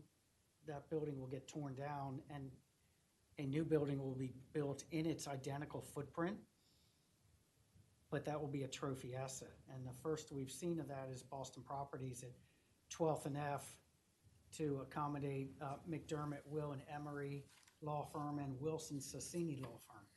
Both of those law firms were in outdated real estate, were insistent on moving to trophy, well-located real estate. There was no option for them in the city. And Boston Properties acquired this building and will demolish it and will down to the parking structure, and then we'll take it back up and by 2029 deliver that office building for those two law firms. So we think that's a bell cow of what we're expecting to see here in Metro DC. Thank you. Okay. Next slide, please. So now we start to, again, use that term pre-pandemic versus post-pandemic, and the chart on the right really emphasizes the inverse of vacancy now. So we're looking at occupancy rates and really how that has declined over time, right? So we were seeing a real dramatic shift now in the market in terms of full occupancy of a building down to where we are today. Now, what I will say, though, is in terms of where are we going, just in that third section on the slide, there is that continued emphasis on technology adoption. There's an office market expected to rebound as companies reevaluate in-office policies, and then companies are using return to work to optimize their workforce and improve efficiency. Thank you. Thank you. So again, from that post-pandemic perspective, those are some of the trends we're seeing coming out of COVID that are here to stay in terms of the technology adoption, the increased efficiency in their space. So that theme again of taking a little bit less space but making it a little more efficient, if you will. But make no bones about it, Just to, can we give you the mic? for, Thank you. for a percentage of the companies that are mandating return to office, a key component to that is they've run their algorithms and they understand what percentage of their employees are going to reject that change and quit. And that is leading to them, in turn, mandating a full-time return to office. So Acme Corporation can say, okay, back to work 5 days a week, and they're expecting 17% of their employees to reject that and leave employment. They don't have to pay severance. They don't have to fire anybody. Their name's not above the fold in the Wall Street Journal for mass layoffs. And corporate America is understanding that to be a very effective reduction in force strategy. Yeah, and the other point we'll make, Tommy just raised a great point, is thinking about the 5-day-a-week policy now. Actually, if you want to touch on that, that'd be great. Yeah, I think Morgan maybe can speak a little bit better to this, but in terms of space utilization, hybrid 3-day-a-week employees actually utilize the same amount of office space as a 5-day-a-week in-person tenant, and we see that because of the actual desk usage. You know, if you have 3-day hybrid model, you're going to have overlap in the actual employee desk space. So they actually will utilize the same amount of office space as a 5-day-a-week in-person tenant. And that just will go along with some of these companies that are a little bit more hesitant to return to a 5-day full in-person model. But they're maybe at fully remote or 1 to 2 days a week. If they go to 3, they will then utilize the same amount of space as they would if they were, fully in person. Councilmember Fulton. This conversation makes me ask one question to make sure I understand the data we're looking at. Totally understanding how the return to office dynamics affect office space. I'm looking at these trends, Rockville's looking at, our biotech, some like medical services, is what we're looking at here sort of desk and office worker real estate or commercial real estate writ large? Sure, I can answer that. So if you think about the first few slides, we've really, focused on the office market specifically, so commercial office space. The trend you see on the slide that's on the screen now, the office occupancy trends, that's specific to commercial office space. Happy to answer questions, though, on the other sectors as well. No, it's just great context. I wanted to make sure I understood what we were looking at. Thanks. I would, just to add to my colleague, I would imagine some of the life science or manufacturing, that would look different, right? Because more people have to be in person to do that work. They never left. Right. Yeah. Yeah. I'd say the other kind of sector within office that is very office-centric is, as you can imagine, just more of the SCIF space, so the secure space within the federal government that is secure and compartmentalized. So Ready has been trying to do more outreach on the life science side, which I know is also challenging because everyone is trying to do life science now, whereas we were ahead of the curve before, but we still have to maintain our competitive space and also doing small-scale manufacturing. Are there any other industries that we're not mentioning specifically yet that should be potential targets for in-person work industries? Like I know, for instance, health professional offices is another large area that Rockville has a lot of, which is great. But are there other things from a economic development pursuit that we should be looking at? Well, I feel very strongly about this. I think Rockville and the county overall took a step back 7 to 12 years ago when they took their eye off the life science ball and said, well, now we're going to be cybersecurity. And cybersecurity is never coming to this region because we have an electricity tax. And we lost a notch or two in our rankings and the overall supporting statistics of being a life science nodule because of that. So, I mean, I'll speak for myself personally. I think a doubling down on life science, and then there could be some peripheral focus paid on things such as what Cindy introduced today, which is clean energy. But our calling card is life science. We have the Food and Drug Administration and NIAID and NIH. I mean, we have 17 federal agencies headquartered in our county. Nobody else has that. So let's play to our strengths and also perhaps stick a few toes in the water to see what other uses might benefit us. Councilmember Valeri. Thank you. And Madam Mayor, kind of triggered something in my brain. Specifically, looking at these trends and drilling down a little bit deeper to Montgomery County or Maryland only, because there's other factors that'll play into it, and that's medical office space and what the vacancies are looking like. And in particular, unfortunately, as we see more of an exodus of physicians in the county and in the state as a whole, what are we seeing the effect of the medical office space market, and are we seeing an increase in vacancies because of it? Yeah, I'll answer it anecdotally, and then Michael and Tom might have some other thoughts. But the struggle for medical office space is if we owned an office building that was vacant, once you go medical, there's no going back. Yeah. And that's a big step off into an unknown, because most doctors' offices are 4,000 to 6,000 square feet.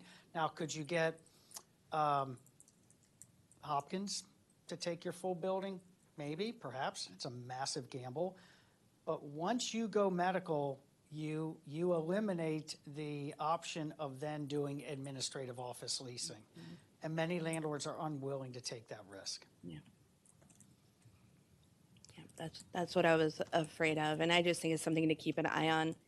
Very Rockville specific, but I would be curious, and I'm not trying to put any of you on the spot, but I would love to see, what concentration of medical office space in particular is here in Rockville as compared to the county overall. There are a couple other spaces, but you're also seeing some new medical office space coming online in parts of the county where it didn't occur before, in particular around White Oak. But we also have some pretty well-established medical office buildings that, again, they took that leap. They were like, we're going there and y'all can join us. But I am always, somewhat like with the concerns around the federal government.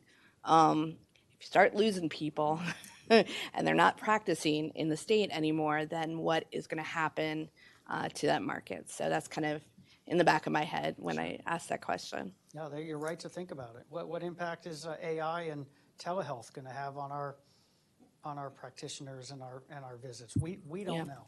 Nobody knows. Yeah, I mean, we know a little bit about telehealth only because of the response during the pandemic to individuals, and seen some effect on the administrative staff of medical practices where there may be only a primary and other people can work remotely.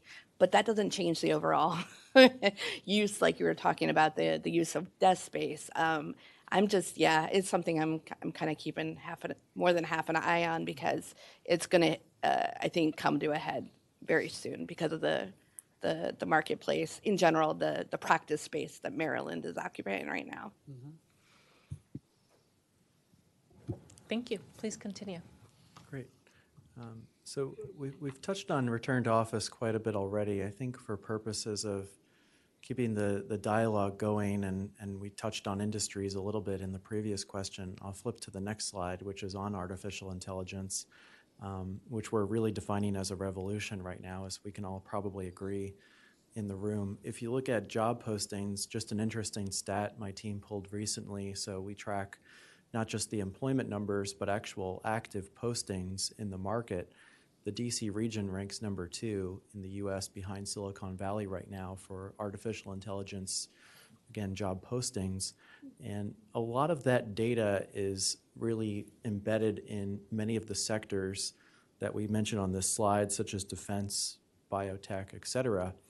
The real opportunity to me is how do we, as a region now, and including in Maryland, really promote that more and really think about, from an artificial intelligence perspective, who are we as a workforce and where are we going as a workforce in this region, just given the vast and highly educated talent pool we have here. So to us, it's obviously a revolution. It's a rapidly expanding topic.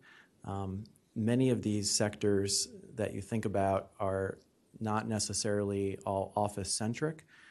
Artificial intelligence perhaps being one of them, just given how dynamic it is and technology savvy it is. But what we tend to find so far in studying the data across the country, including here, is that many of these leases that sign for AI companies are in-office type leases, just given the nature of the work and the sensitivity of it. I have a question about this. So you were talking about cybersecurity as being a challenge. I would imagine general AI and the energy requirements. Can you just speak a little bit more about what you were saying that makes Montgomery County less competitive, or is it statewide, I imagine?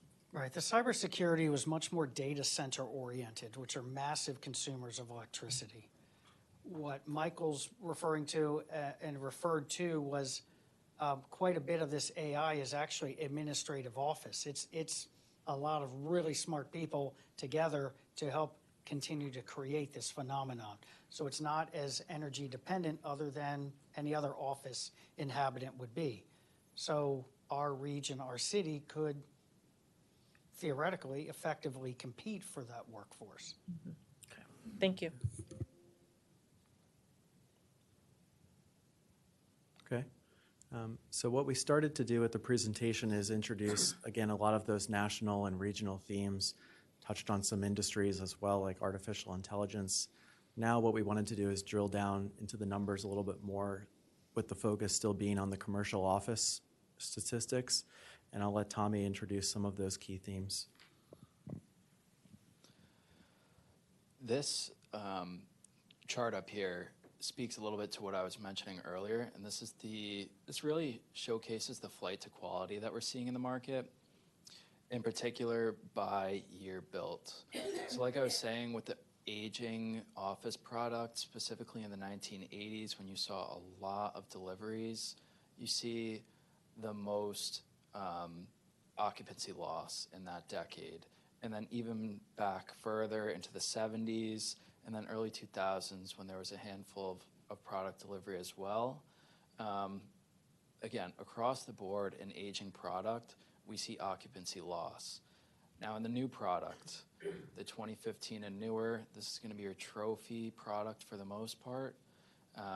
We're seeing occupancy gains. We're seeing the demand, the higher rents, and just in general, tenants moving into this more amenity-centric type space. So whether that be, like Michael and I think Morgan were saying, with walkability, with food options around, with maybe a gym on property or nearby, those are things that a downsizing tenant might prioritize, as opposed to retaining older, more dated space. Go on to the next slide.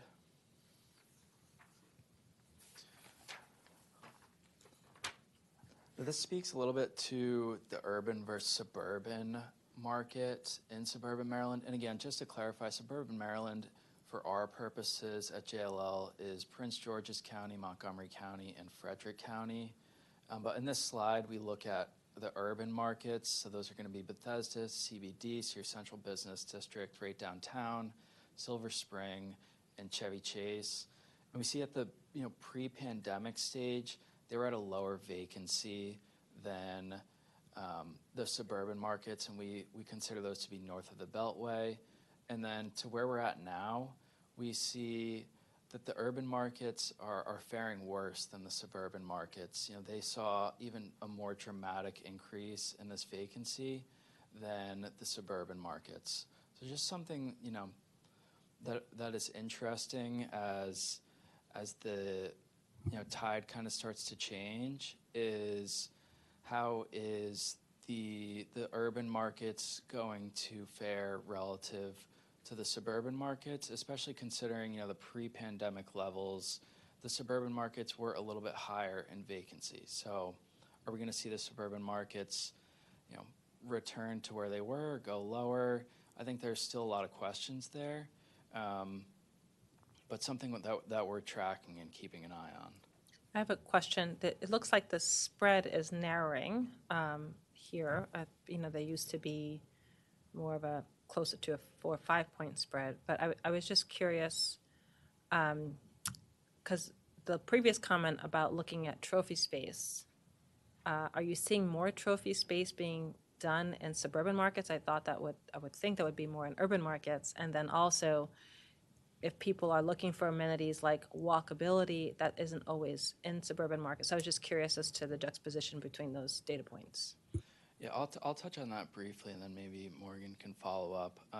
In terms of the trophy, like you were mentioning, North Bethesda, Pike and Rose district where we're at, does have 2 trophy buildings. We've seen good leasing activity in those buildings, so those are going to factor into your suburban line on that chart, and might be a little bit of that contributing factor to the narrowing between the two. Well put. We can go on to the next slide.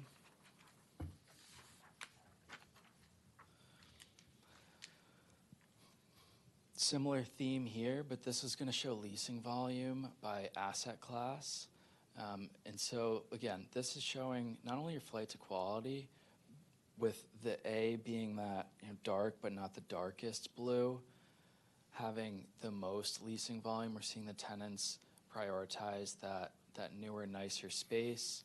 And I think the other takeaway from this is that leasing volume is increasing the last 2 consecutive years. So we see 22, we had a really low year, 23, a little bit better, and 24, and we're starting to get back to a reasonable level relative to pre-pandemic. So a trend that we think is going to continue. And then again, the flight to quality is something that we expect to continue.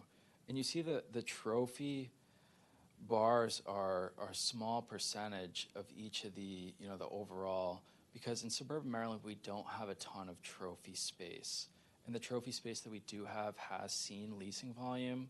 It has seen success, generally speaking, but that's why it just is a smaller percentage of the bar, because there is just less product.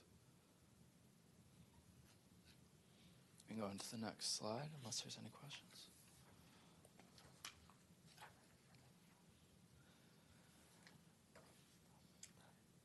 So what we're seeing here specific to the city is we've all heard of a financial correction. This truly is a financial correction in the real estate cycle. If we draw our attention down to the second to the last bullet, we list specific assets that are troubled or were distressed and have found a solution.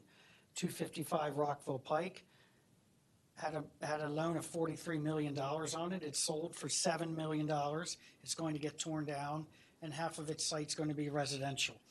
121 Rockville Pike, that was the former headquarters of Choice Hotels.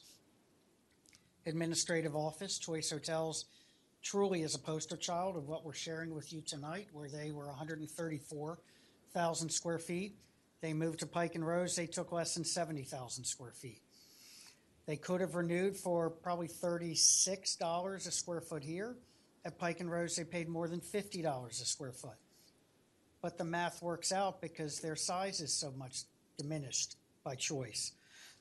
Pardon me, that's a pun. By decision. 51 Monroe Street, where Reddy's office is, that building is going back to the lender That has always felt to me to be a residential building because of the small floor plates and the proximity, line of sight to the metro. 110 North Washington Street, Madam Mayor, you and I have exchanged emails about that building. 600 Jefferson Plaza, going back to the lender. 1445, 1455 Research Boulevard. As you're coming out West Montgomery and you take a right on Research Boulevard, Chick-fil-A is on your right. There's a life sciences building, and then there's a reddish brick multi-story office building that's, say, 17 years old. That building's going to be torn down, and it's going to be converted to townhouses. That's the plan. I see some surprised looks. They need your approval to do that, so maybe they haven't socialized that with you. But that's a perfectly functioning, looks like an office building, sounds like an office building. There is no utility for that building in today's market. Thankfully, it's being viewed as an attractive townhouse site. We also talked a little bit about the tenants that are making these changes. Can I ask a question for the Research Boulevard? Are you talking about the old Westat property or a different No, I'm one? not. Across the street from Westat. Across the street. Okay, perfect. Thank you. We talked about Choice Hotels. Speaking of Westat, and Westat had 600,000 square feet of office space on Research Boulevard. They consolidated to 190,000 square feet of space. Sodexo at their peak was 250,000 square feet at 9801 Washingtonian. I mean, that was known as the Sodexo building in our industry for 20 years. They moved to Pike and Rose for 70,000 square feet. And just to clarify, that's Gaithersburg. That is Gaithersburg, understood. And the next and the last one will be Chevy Chase, Friendship Heights. Geico's in the market for 100 to 110,000 square feet. They would sell their Friendship Heights headquarters, which is nearly 800,000 square feet. So we're seeing this trend of companies that are right-sizing, as Michael introduced, and seeking trophy product, as Tom described to you. And the city of Rockville is undergoing those same correction.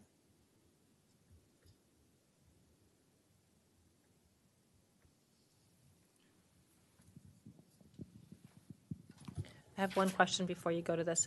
When you say Rockville here on these numbers, are you thinking municipal Rockville or this is zip code Rockville? Because they're parts of. On this slide? Yeah, as we look at the specific Rockville data, I just wanted to clarify that because I know some of the data system, municipal. Okay, Yes. perfect. Yeah. Yeah, so this is City of Rockville, municipality, office sector by the numbers. So we track 70 assets, nearly 8.5 million square feet, and we're tracking vacancy across the board just over 30% at 31.8. We see sublease availability in excess of 300,000 square feet, and this occupancy loss, again, like I was saying earlier, this is, and we've all kind of been speaking to, part of the right sizing, part of the downsizing, in pursuit of more, quality space.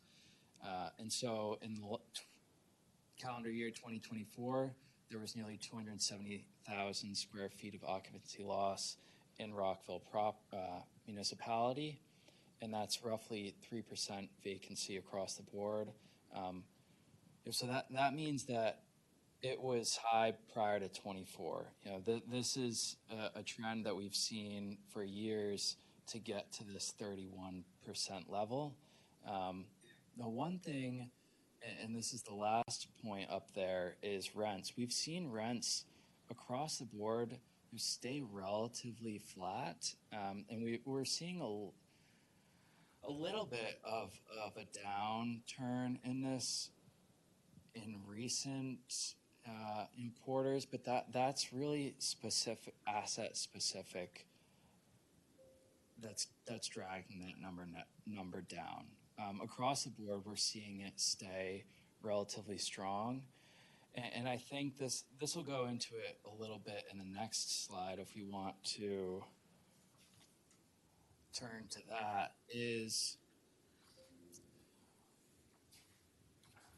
this catch-22 that this slide speaks to a little bit on the left column, in terms of landlords' viability to repurpose some of these dated assets. So like Morgan was saying, there is a trend to renovate to brand new quality space, but landlords can't do that if they don't have the funds, So some of these firms, maybe that have experienced, distress over years now, are no longer in a position to fund the improvements that they need to regain this tenant base, and it's leaving them in a little bit of a difficult situation that maybe Morgan can speak a little bit better to. But we're seeing, just this stage of right sizing, and what it's leading to on the landlord side with the distress, and then what are they going to do with the assets, whether that be conversion, whether that be demolition in some cases. It is a little bit of a case-by-case basis and dependent on the specific asset. But a lot of it comes back to whether or not it is even financially viable for them. I'll use 121 Rockville Pike, the former Choice Hotels building, as an example. Folger Pratt built that building for their own account and enjoyed the occupancy of Choice Hotels for give or take 12 years. And then they threw the keys back to the lender. And that's the last thing the lender wants to see. Sailing through the air is a set of keys, because they're lenders, they're not real estate service providers. But the lenders have their own obligations and covenants.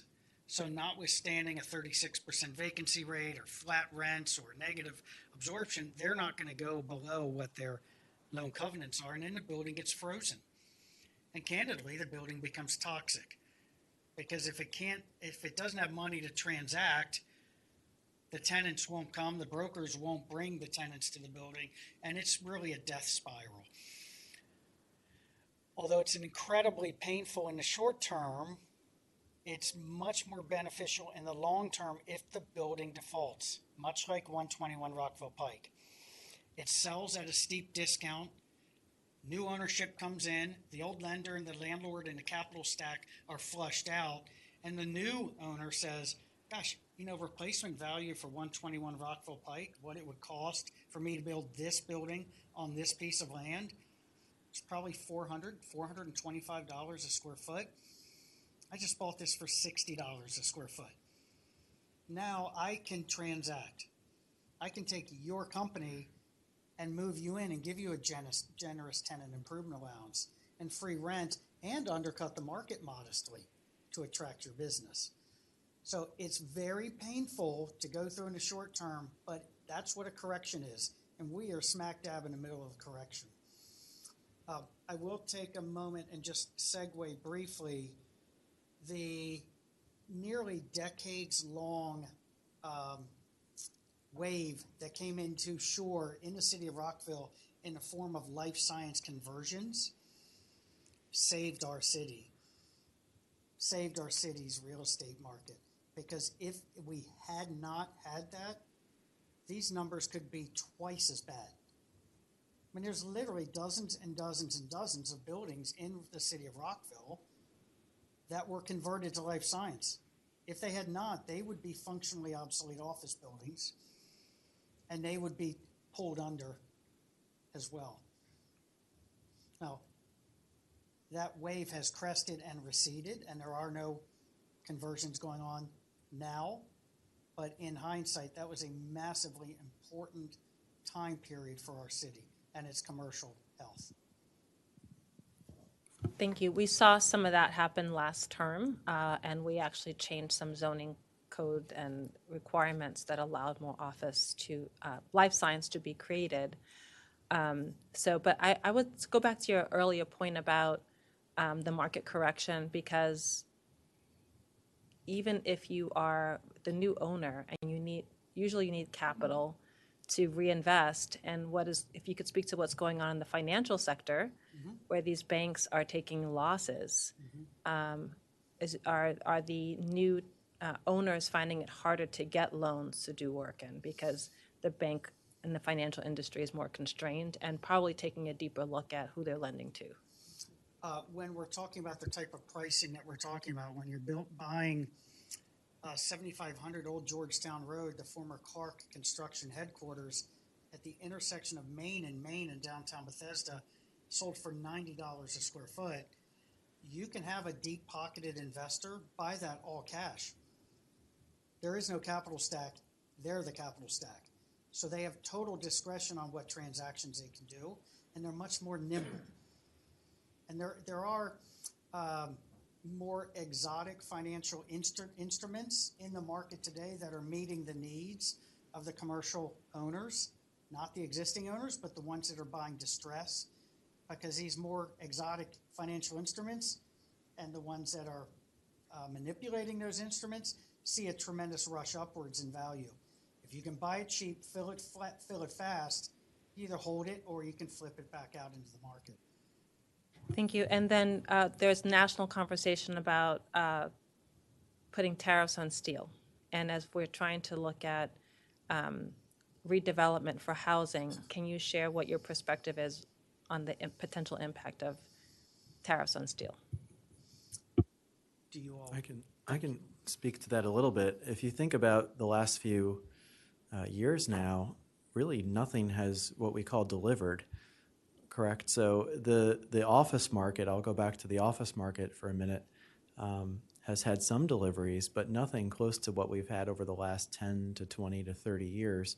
And the reason I bring that up is because as the tariff announcements come out and the cost goes up on those goods and materials, you'll see less and less break ground because of that in the near term. So it continues to really elongate that diminished construction pipeline in the market. So that's an answer on the office market side. We have a dearth of real new supply, as we call it. And I think with the premium put on the cost of those materials to build new construction, that'll just continue to elongate that trend. And as a result, many tenants who were looking at new quality, brand new trophy space may have to start to think about what is that next level down, if you will. Is that an A building or is it an A to B building? So it will have a ripple effect. Thank you.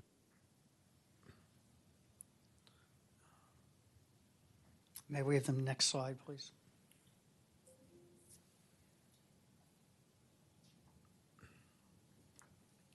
Yep.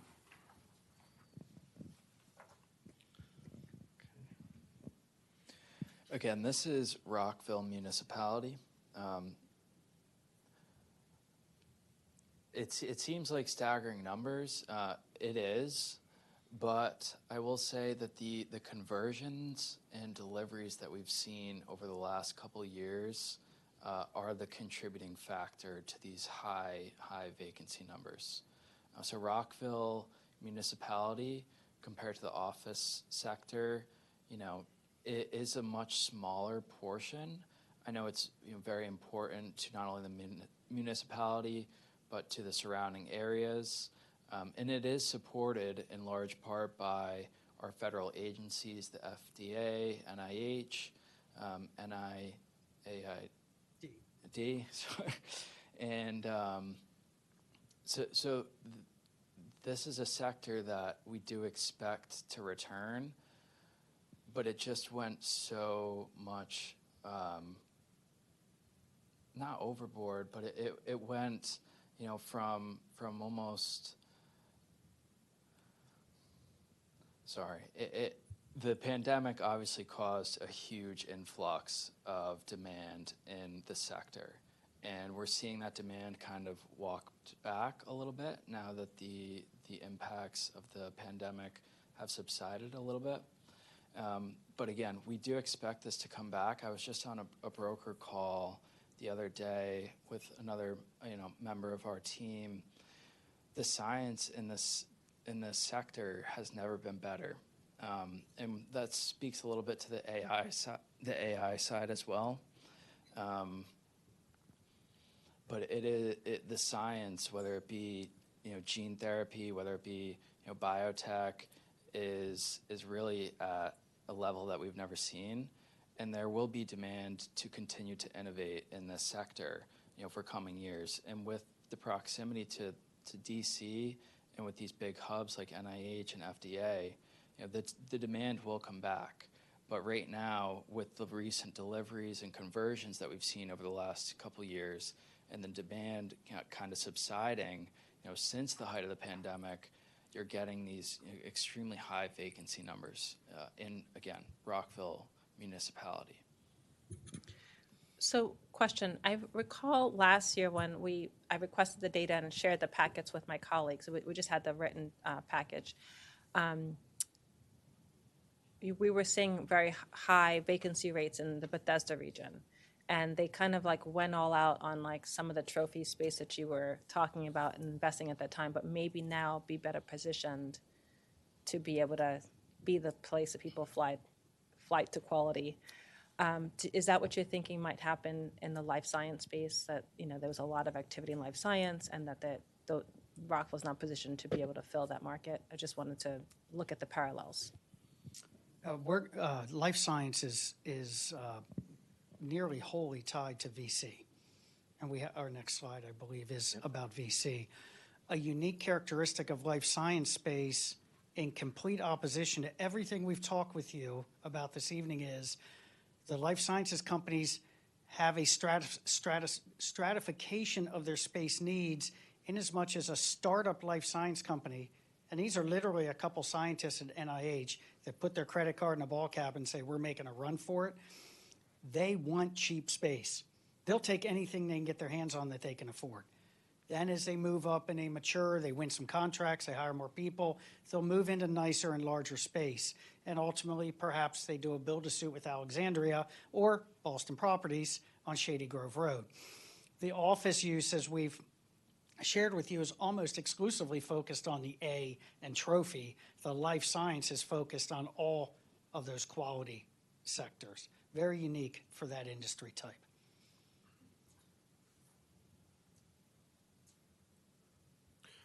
And Morgan mentioned venture capital. We're seeing an incredible alignment here, not just in this region, but the Bostons of the world, San Diego, San Francisco, the other major life sciences tech hubs, where venture capital funding during the pandemic reached all-time highs. It's come off those all-time highs now. So as a result, we're not just seeing the limited and kind of drawdown in leasing activity here in this market, but we're seeing that in those top markets as well. The other point to make on this slide, just to kind of take one step back on venture capital and think about it a little more broadly as a region, is we do have the Amazon X Energy notable mention here. As I look at, again, the other major markets around the country and think about how do we put the DC region into context from a venture capital perspective, we do have that opportunity to lead on the AI side, as I mentioned, just given the workforce we have here. We have an opportunity to lead on the life sciences side, given the labor talent pool we have up here. It's just going to take some time to come back, as my colleagues have mentioned. We're not at those highs that we saw kind of right in the middle of 2020 to 2021. So while we do have some sizable investments, it'll just take some time to come back. What I look for is how well are we competing with the Bostons of the world and the San Diegos and San Franciscos of the world from that higher ed perspective, because this really showed up during the pandemic as well, but never before has higher ed and venture capital played such a key role together. So how can this region from a higher ed perspective really broaden its capabilities a little bit more to capture more of that venture capital dollars? Question for you on the AI's perspective. So I wonder, as Ready does its work on new business prospects on people to attract to the city, I'm hearing AI may be one area that we could expand into.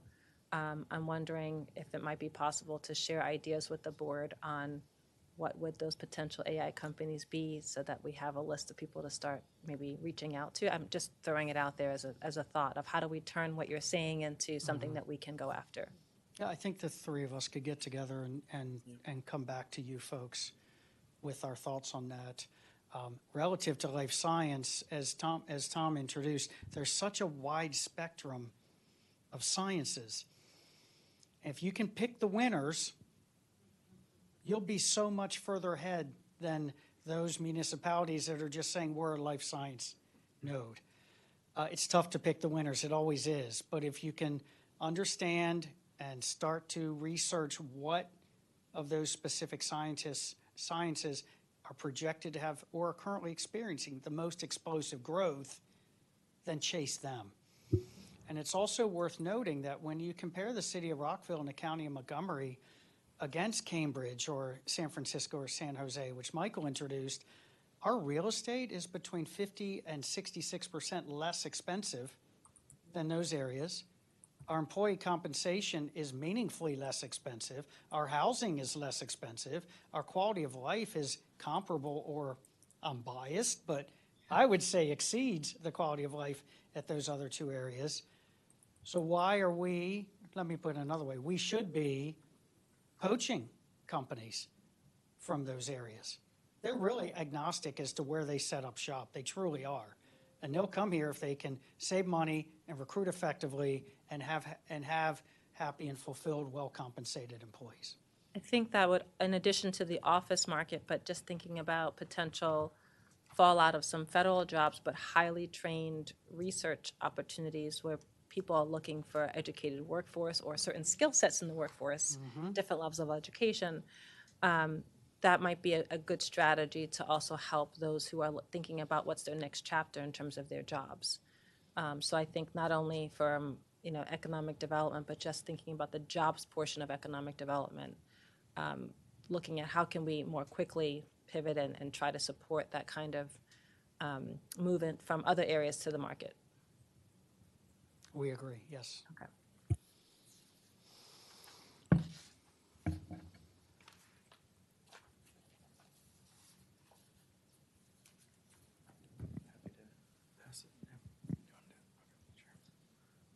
Start and then I could Yeah. move it.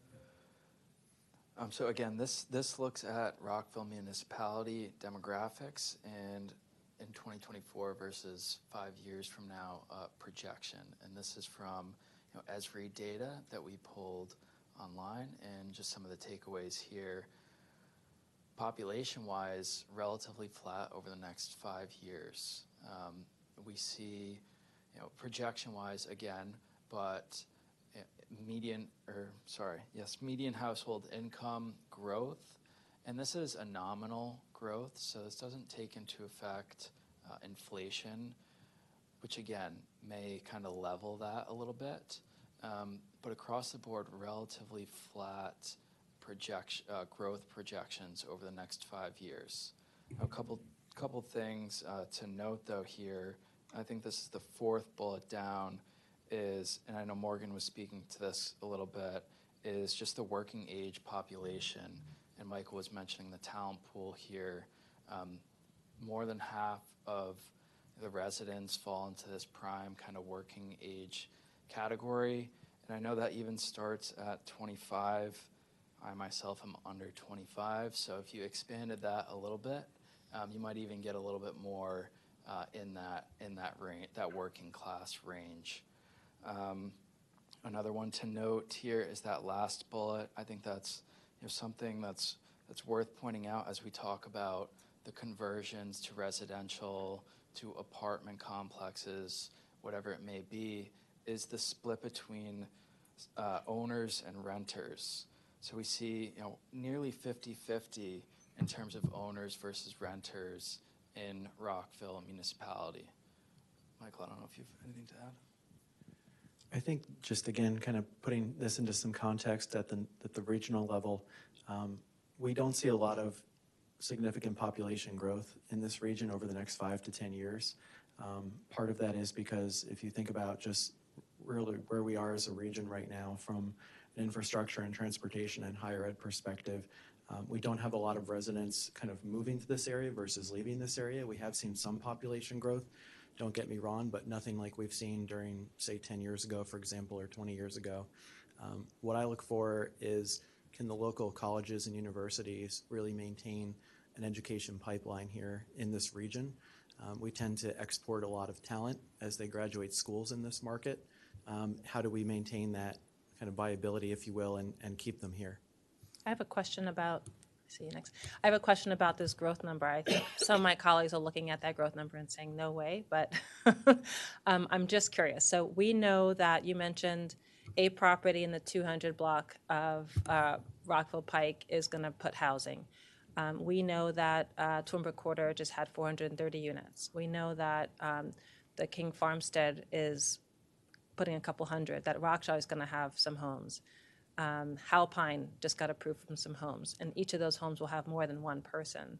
So it seems that we would be growing by more than 1,000 over the next 5 years. So I'm just curious as to, does this take into account some of those approved projects, or is it just assuming that things stay as is? I would offer anecdotally and not statistically that we may experience the same dynamic we've been conversing about today in the commercial market, which is the flight to quality. That the residents of the city and other municipalities may move from an apartment or a house or a condominium that doesn't perfectly suit their needs and move to Twin Brook Quarter, for instance, because all that offers. So that might be, we're not experiencing growth at that time, we're experiencing trades upwards into the product, different product classes. That's simply a thought. We will see. Councilman Van Grack. Well, I was actually going to essentially say the same thing, but I guess I'm trying to say, so are you saying even with what the mayor's talked about and with Twin Brook Quarter, with those others, you still believe this line? Is this line a trend based on you're looking at just the simple data points from where they're coming from, whether the census data, or are you taking into account what the mayor was talking about? And so that's what we're trying to figure out. Like, are you looking at what Rockville's doing with some of the builds, some of the office to residential transfers that you're talking about, and coming up with this number saying there's probably going to be a decrease in other areas that we see? Or are you just looking at the census numbers and saying, absent anything that happens to be happening on the ground, that just is the level point that you're anticipating? Yes, that's correct. So it's kind of doing a deep dive, if you will, into the census data without taking that, what I would call kind of quickly evolving trend line of these mixed-use developments attracting more and growing the population. And that's really the trend across this region, is these mixed-use environments and new neighborhoods and new apartment buildings as they pop up and attract new residents. That's a little bit hidden in the data, if you will, which is purely just a census exercise right now on this page. Yep. Okay, so this is just taking, exactly, assuming everything stays the way they were the last census data, not taking into account anything that happens to be happening on the ground. That's where it's lining up. But with the move to quality and what we might be converting, this could be something that you would foresee as a significantly larger number. Yep. Perfect. I think it could also be threatening to your housing stock, in as much as again, people having, we've talked about the professional flight to quality, that personal flight to quality. Are we going to have a trickle to a stream to a wave of multifamily buildings that are going back to the lenders because people moved out of them? We're not predicting that. We're simply, if in a word, riffing off what we're having our dialogue about, but that's happening in other municipalities. Okay, thank you. Are you seeing any of that happening in Montgomery County yet? Not yet today. Okay, yeah, and when you're seeing multifamily going back to lenders, why would that be, in your opinion? Is it just the vacancy rates, the landlord is, the building's upside down financially, and the lender said, the landlord says, I don't see a path out of this, and throws the keys back to the lender. And with the multifamily, the leasing and the vacancy rates are about 5%-ish last time we checked. We're not, I don't think that we're seeing just yet that vacancy rates are going up very high. Nor are we. That's consistent. Yeah, with what we tend to see that more housing is needed. So unless something dramatically changes in the federal workforce, which is the the question mark. For all of us, that's the question mark. Right, okay. But I think barring that, we are bringing new units online, which theoretically should be attracting more people. Thank you. Okay. I think this is our last slide on the outlook. Perhaps we each give a little bit of color here.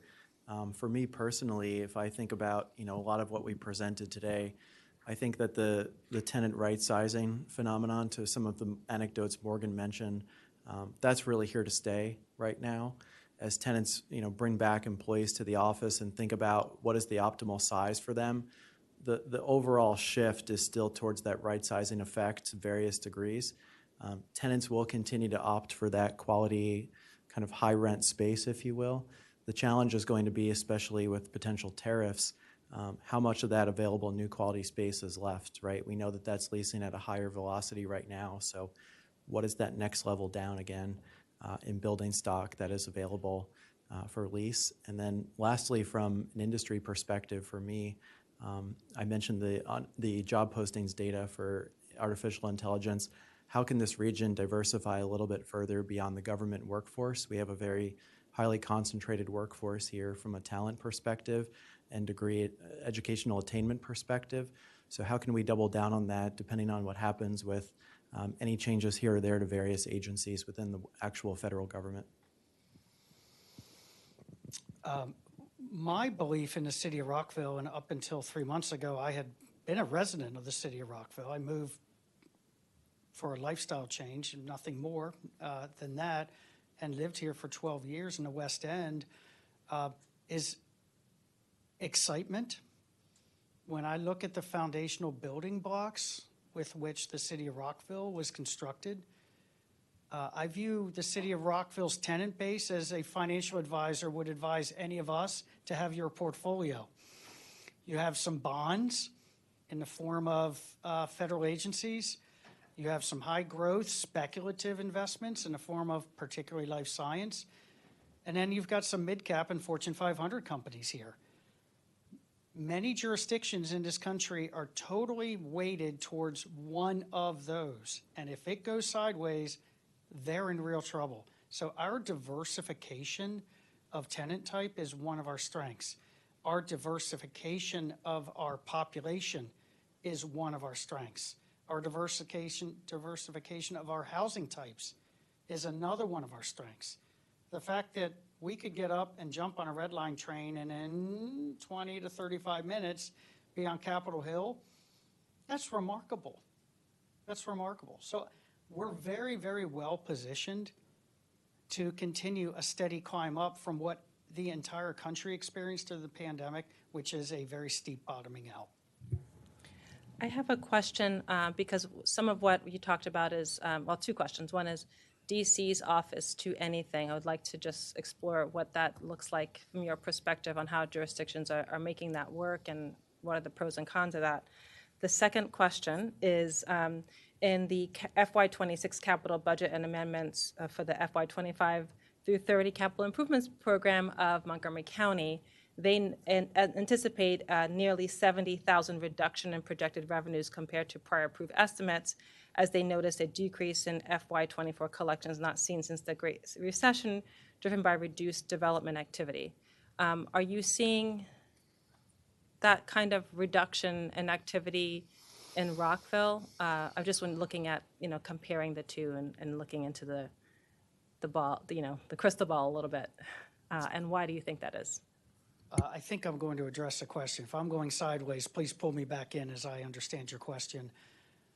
For me, from a research perspective and all the great work that Tom and Michael and their team churn out, the one statistic that really hit me hard last year, calendar year 24, was that Montgomery County had no new commercial construction starts during the entire year for the first time in a quarter of a century. And we simply cannot overestimate how important that number is. The financing, the design, the permitting, the building, the guys who erect the tower cranes, Miller Long's pouring concrete, Clark's driving nails, all of those thousands of people go into building a life science building,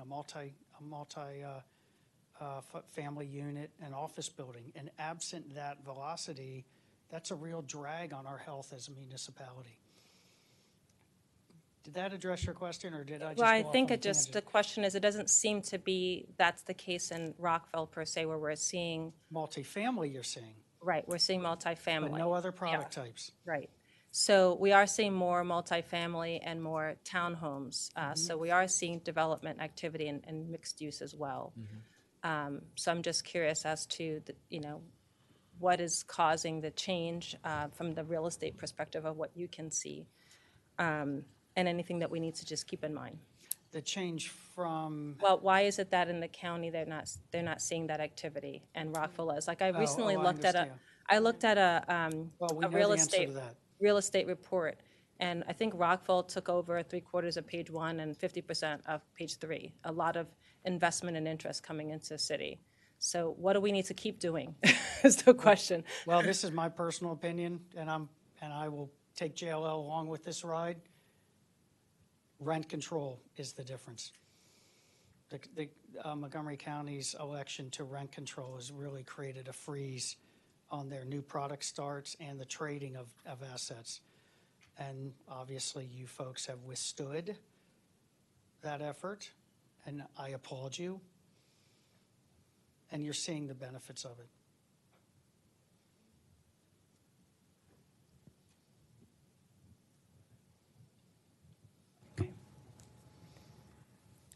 I can speak to office to anything. It still cracks me up that, the terminology, we never would have been using that a few years ago probably, but essentially what it is tax breaks to accommodate not just an office to apartment, but an office to a hotel, an office to even an office, right? So that, going back to that comment earlier about floor-to-ceiling glass buildings, for example. So that is really the program in a nutshell, is how can they attract more residents into DC. I believe the mayor's goal is 15,000 new residents by 2028, I believe, into the downtown specifically, so the East End and CBD. And with those tax breaks, specifically targeting residential conversion, how can they make those numbers work? Because when the city started to talk about this with multifamily developers a few years ago, the numbers just didn't pencil out. So as they continue to negotiate that back and forth over the last few years, they're really trying to think of a way to make those numbers work to get more population downtown. The challenge, I think, is going to be, you can put an infill apartment downtown, but there isn't kind of a surrounding mix of amenities around it, such as grocery stores, to really fulfill that. And so some of the challenges that those buildings that have converted or are underway right now are having, I'll pick on DC's West End, for example, is that it does lack that kind of 24/7 or 18-hour community. It's very 9 to 5 still. So many of the counties and jurisdictions around the region are really thinking through whether it's office to anything or office to residential, how do they make those numbers work? Arlington has become a little bit more aggressive as well over the last 6 months, really, for office to residential to work. Same with City of Alexandria. Fairfax is a little bit behind, but everyone is playing this numbers game right now because there really is an oversupply of aging office buildings, especially suburban office parks around the region, and there's not enough of the quality apartment space, if you will, to fulfill those needs, right? So whether it's on transit, off transit, in mixed use, not in mixed use, that's really the conversation happening that I'm tracking around the region right now, is just how can they bring more housing to those pockets that are mixed use and transit oriented, and conversions is one mechanism to really do that if the numbers can work. So you all have a compendium of, what is the sweet spot in terms of mixing of policy tools that help to support that. I know our planning team, we had a 3-part session plus a prior July 8th session on different ideas that we could explore. But I'm just curious, as we look at the tools in our toolbox to get to the goals so that we can support housing and affordable housing in the city. If there's anything that we haven't discussed, would be helpful to be able to share with our planning team and then us. What I'm going to say sounds counterintuitive, but there are landlords out there you shouldn't, not specific entities, there are profiles of buildings you should not help. That they are destined to be torn down. They don't know it yet, but that is their next life move, is to be torn down and then come back as housing. And it can't happen unless they are torn down. If you were to drive Josiah Henson from the Rockville Pike towards 270 and the intersection at East Jefferson, Kaiser Permanente's regional headquarters building is there. That's for sale right now. If that crests $60 a square foot, I would be shocked, which means it's going to get torn down.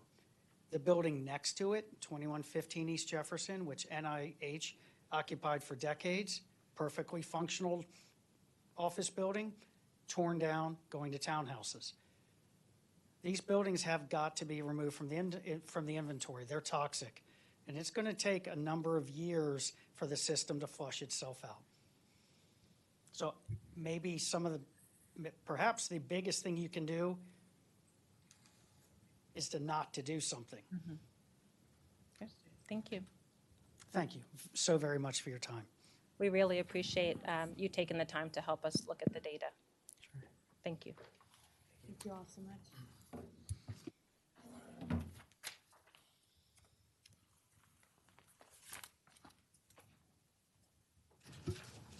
Thank you. We are now moving on to agenda item 13, mock agenda. We did look at this morning, as well as the 6-month calendar. Just want to say last call for any additional comments or edits. Thank you all for coming. Okay, seeing none, moving to old new business. I have a couple quick things. One is I am still doing my research on it, but it's my understanding that at the national level, some things related to transportation and Vision Zero are being considered to be removed. And I'm just curious, as we're looking at if there is any risk to grants that we might have. I just wanted to note this is another area where we need to look at workforce, commercial real estate. There's a number of things we're tracking on the impacts to our city, but I did see Vision Zero as something that was also being potentially on the list for a change in direction. So I wanted to just note that. The other piece is I mentioned earlier, the Montgomery chapter of the Maryland Municipal League will be having a meeting with the county on February 20th to get municipalities together to talk about what can we do to support our federal workforce. I did mention earlier about the idea of at least putting some communications out in terms of the resources available from the state and potentially working with READY on what are some resources that we can help in the county as well to what the state has, so that we are messaging to our residents, because I do know that there are at least 3 subcontract entities that may be in or around Rockville that are having some reduction in force. So I just want to keep that in mind. Federal workforce and contractors, how can we support? And then the third is, I know I've mentioned with the city manager, but I wanted to also say it publicly. 2026 will mark the 250th anniversary of our country. I just wanted to raise the idea of seeing if we could work with our 8 Historic District Commission and Peerless and Lincoln Park Historical Foundation and our team to just think through what would July 4th look like. Is there something different that we might do to mark the occasion? Rockville is the county seat, and I think is a special place for this celebration. Councilmember Valeri and then Councilmember Van Greg. Thank you. Something from the consent agenda kind of triggered a thought in me, and that was the mowing contract. And it struck me that we do have down the road a little bit the ban on gas-powered mowers and leaf blowers, and just wanted to put a pin in that. There will be a lot of public education that will be needed in order to make sure that everybody is on the same page.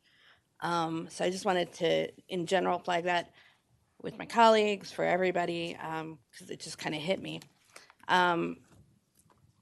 my second item, definitely a little bit more weighty than gas-powered mowers and leaf blowers, which are important.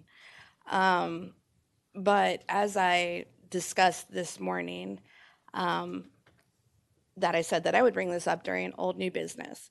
I really wanted to call the question in regard to our, as a body, our process for testifying in Annapolis. As noted then, many of us agree with the current process. It worked for last session. It can work for this session.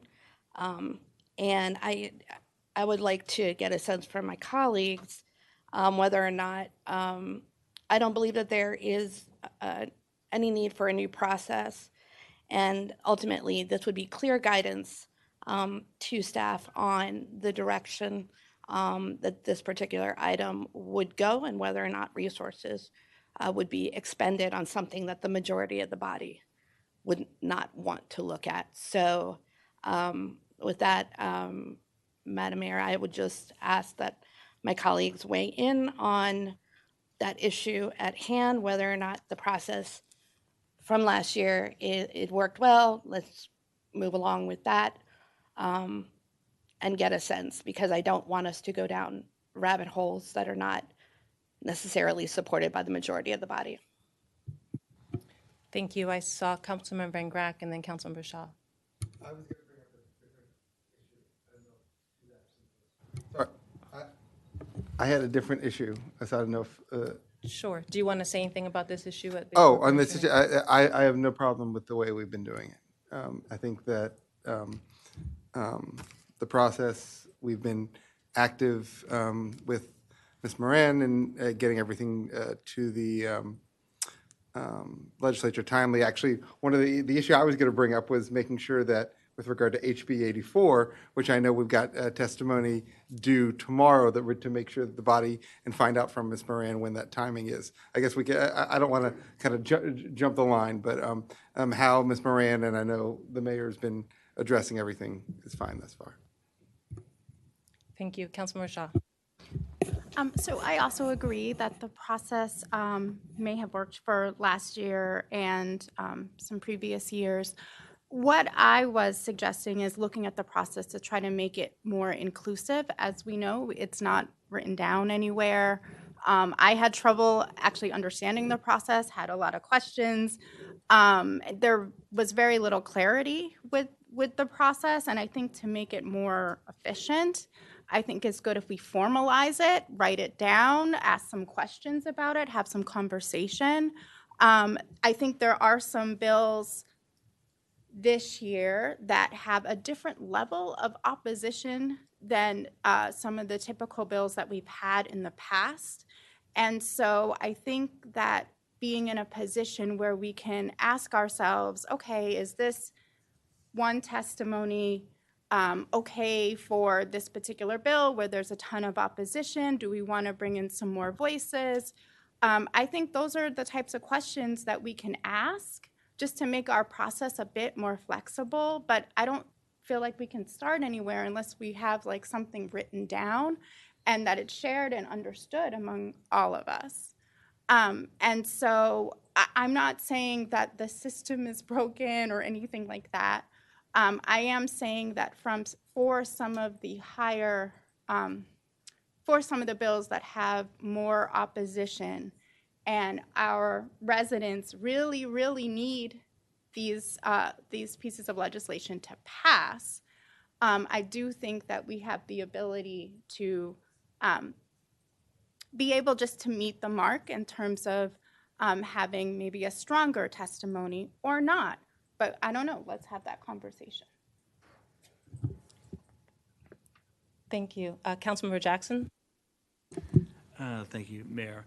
First, I would just like to say that I think it's been working just fine, both last year and this year. I understand your concern about various interest groups that are working against legislation. But I also think that it's really important that the city speak with one voice, and that when we go up there, that there's no confusion. So I really support, the process and we can work through some of these difficult conversations. But at the end of the day, I think the process we have is working fine.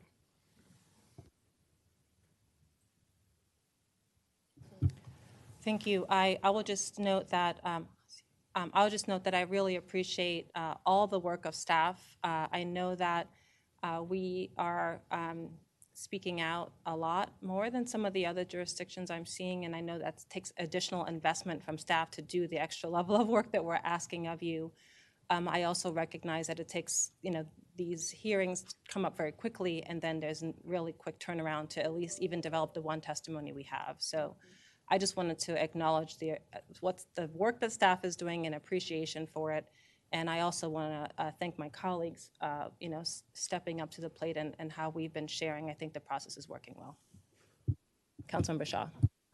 Since we don't have a specific process that's written down anywhere, are we able to kind of formalize that and ask some questions, or will there be an opportunity to do that? There's still some questions that I'm trying to learn and understand.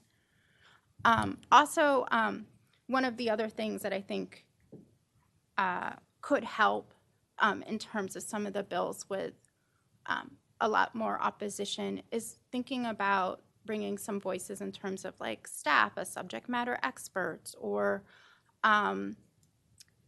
even being able to think about some ways that we can incorporate the directly affected residents that would be impacted by the bill, just to make it more inclusive. And we can have generally the same process and with some exceptions.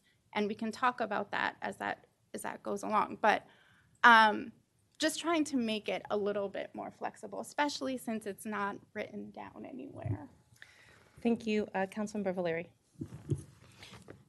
There is definitely nothing to preclude encouraging residents to testify. So I don't want misinformation to be spread. But to the other point, that is for individuals from the dais who have said that the current process stands and that we should proceed as we have been. So I just wanted everybody to take note of that, and including staff as well. Yes, Councilmember Shaw, and then I think we can... Because, again, the process isn't written down, I'm not sure if residents are aware, like I still have questions, if they can include their testimony. I have not seen any residents directly impact or influence any of the final testimony. Again, if we have a process that's written down, there could be an option for that. And I think that would be clearer for folks. So although it may not preclude that, that we include other experiences, I think if we just take some time and make it a little bit more flexible, we could have that opportunity so that residents are aware of that. Thank you. I will just note, I really appreciate the city manager raising the bills that we are discussing and where mayor and council is weighing in on. In future reports, if it could be that maybe if there's an upcoming hearing date, that's an opportunity to create awareness for residents. I'm also open to having information online where people can see what's the testimony we've given and what are the list of hearings we have, so our residents can see, well, I may or may not want to weigh in on this. So that would be to the education point that you're sharing. I do think that each of the legislators works very, very hard to make sure that there's resident testimony in terms of their outreach at the state level. And I appreciate the work that they do there. I think that that piece of the way we're currently sharing and maybe adding a little bit more information would really help our residents. But other than that, I think the process is going very well as is. Councilmember Fulton. I am agnostic, so I can't weigh in one way or another on this particular issue. I will say a couple things. I tend to object in general to straw polling on matters of substance when it hasn't been noticed, and it clearly matters to people up here and possibly to the public. But I'll also say in general, this body has always been amenable to breaking from particularly custom if it's not written policy from the prior bodies, so I don't know why we'd take a different tact this way. I'm also in favor of, as I've always said, written policies and procedures. Whether it's a change, I generally prefer it in writing. But again, I don't know, I have not thought deeply enough about this particular issue or heard from staff on what they think would work best to weigh in one way or another. All right. Okay. Councilmember Shaw. Just a quick note also about process. I think sharing these at some of our leadership meetings could,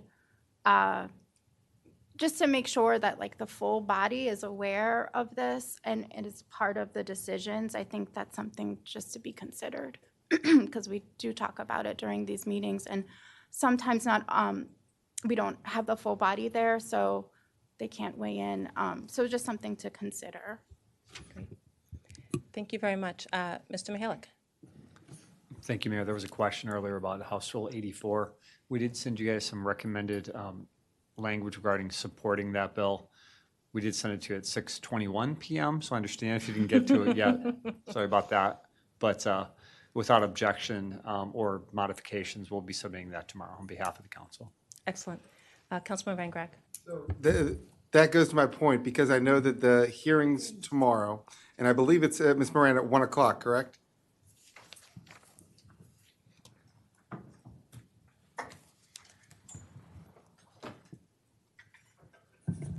Good evening, Madam Mayor, members of council, Councilmember Van Grack. That is correct. So the formal submittal date was actually Friday the 7th, but we're going to have our firm go ahead and submit the remarks directly to the committee, so every member can see that the mayor and council support the bill. So then, I appreciate that, and I know it was difficult because the Environment Committee didn't meet until Thursday night, and to be able to get, so I completely understand. If there's going to be any amendments or changes to the mayor and council for what you sent, what is the absolute time that you would need it by to make sure it gets, because I know this is important, the Environment Commission, this body's talked about it, like, and for those, this is HB 84, the Transportation and Climate Alignment Act, that both the Environment Commission and the body has supported. Thank you, Councilmember. I would say between noon and 12:30, if comments could come back, that will give staff some time to incorporate them and then get them to the firm to get them the remarks submitted. But wait, if that's 12 or 12:30, the hearing starts at 1. Oh, I'm sorry. Excuse me. 11. Okay. Excuse all me. right. This is a unique situation. Okay, Sorry all about right. that. So if as long as, if anybody has changes by 11 o'clock tomorrow, we'd be able to timely get it to the committee beforehand. Yes. Excellent. Thank you. You're welcome. Thank you. I wanted to just call to my attention, to my colleagues that staff also did share, in addition to the HB 84 Transportation and Climate Alignment Act, HB 628 Highway Sidewalks and Bicycle Pathways, and HB 801 Maryland Financial Empowerment Center pilot program. We also have the algorithm testimony that I'll be delivering tomorrow at 1. So I just want to make sure that all of the testimony we deliver is from the full body, and want to make sure that if there's any changes that you all have, that we incorporate that. So that is SB 609, resident leases, use of an algorithmic device by a landlord to determine rent. That's something that we spoke out about during the housing work sessions and a number of times, and I know our colleagues have been following up on this to see what we can do to help support renters in Rockville. So just please take a look. Councilman Van Grack. And I was going to say, along those lines, if you could, Ms. Moran, with regard to any of those other ones that the body's reviewing, I assume there's going to be a deadline with regard to, because I know Madam Mayor's going tomorrow, and I'm going to be up there on the 13th. The Madam Mayor is going to be on the 13th as well, with regard to timing of anything that we need to get to the committee if we're going to be testifying in person as well. And just let us know so that there's a cutoff deadline for any changes and not, so it can be submitted timely. We'll just start, when we ask for comments, we'll just start giving you guys a date and a time. Perfect. Excellent. Yep. And for the one that I just mentioned, because of transit needs to Annapolis, I think 10 o'clock, if that is okay with my colleagues, so we need to be able to have them ready. Okay. All right, thank you.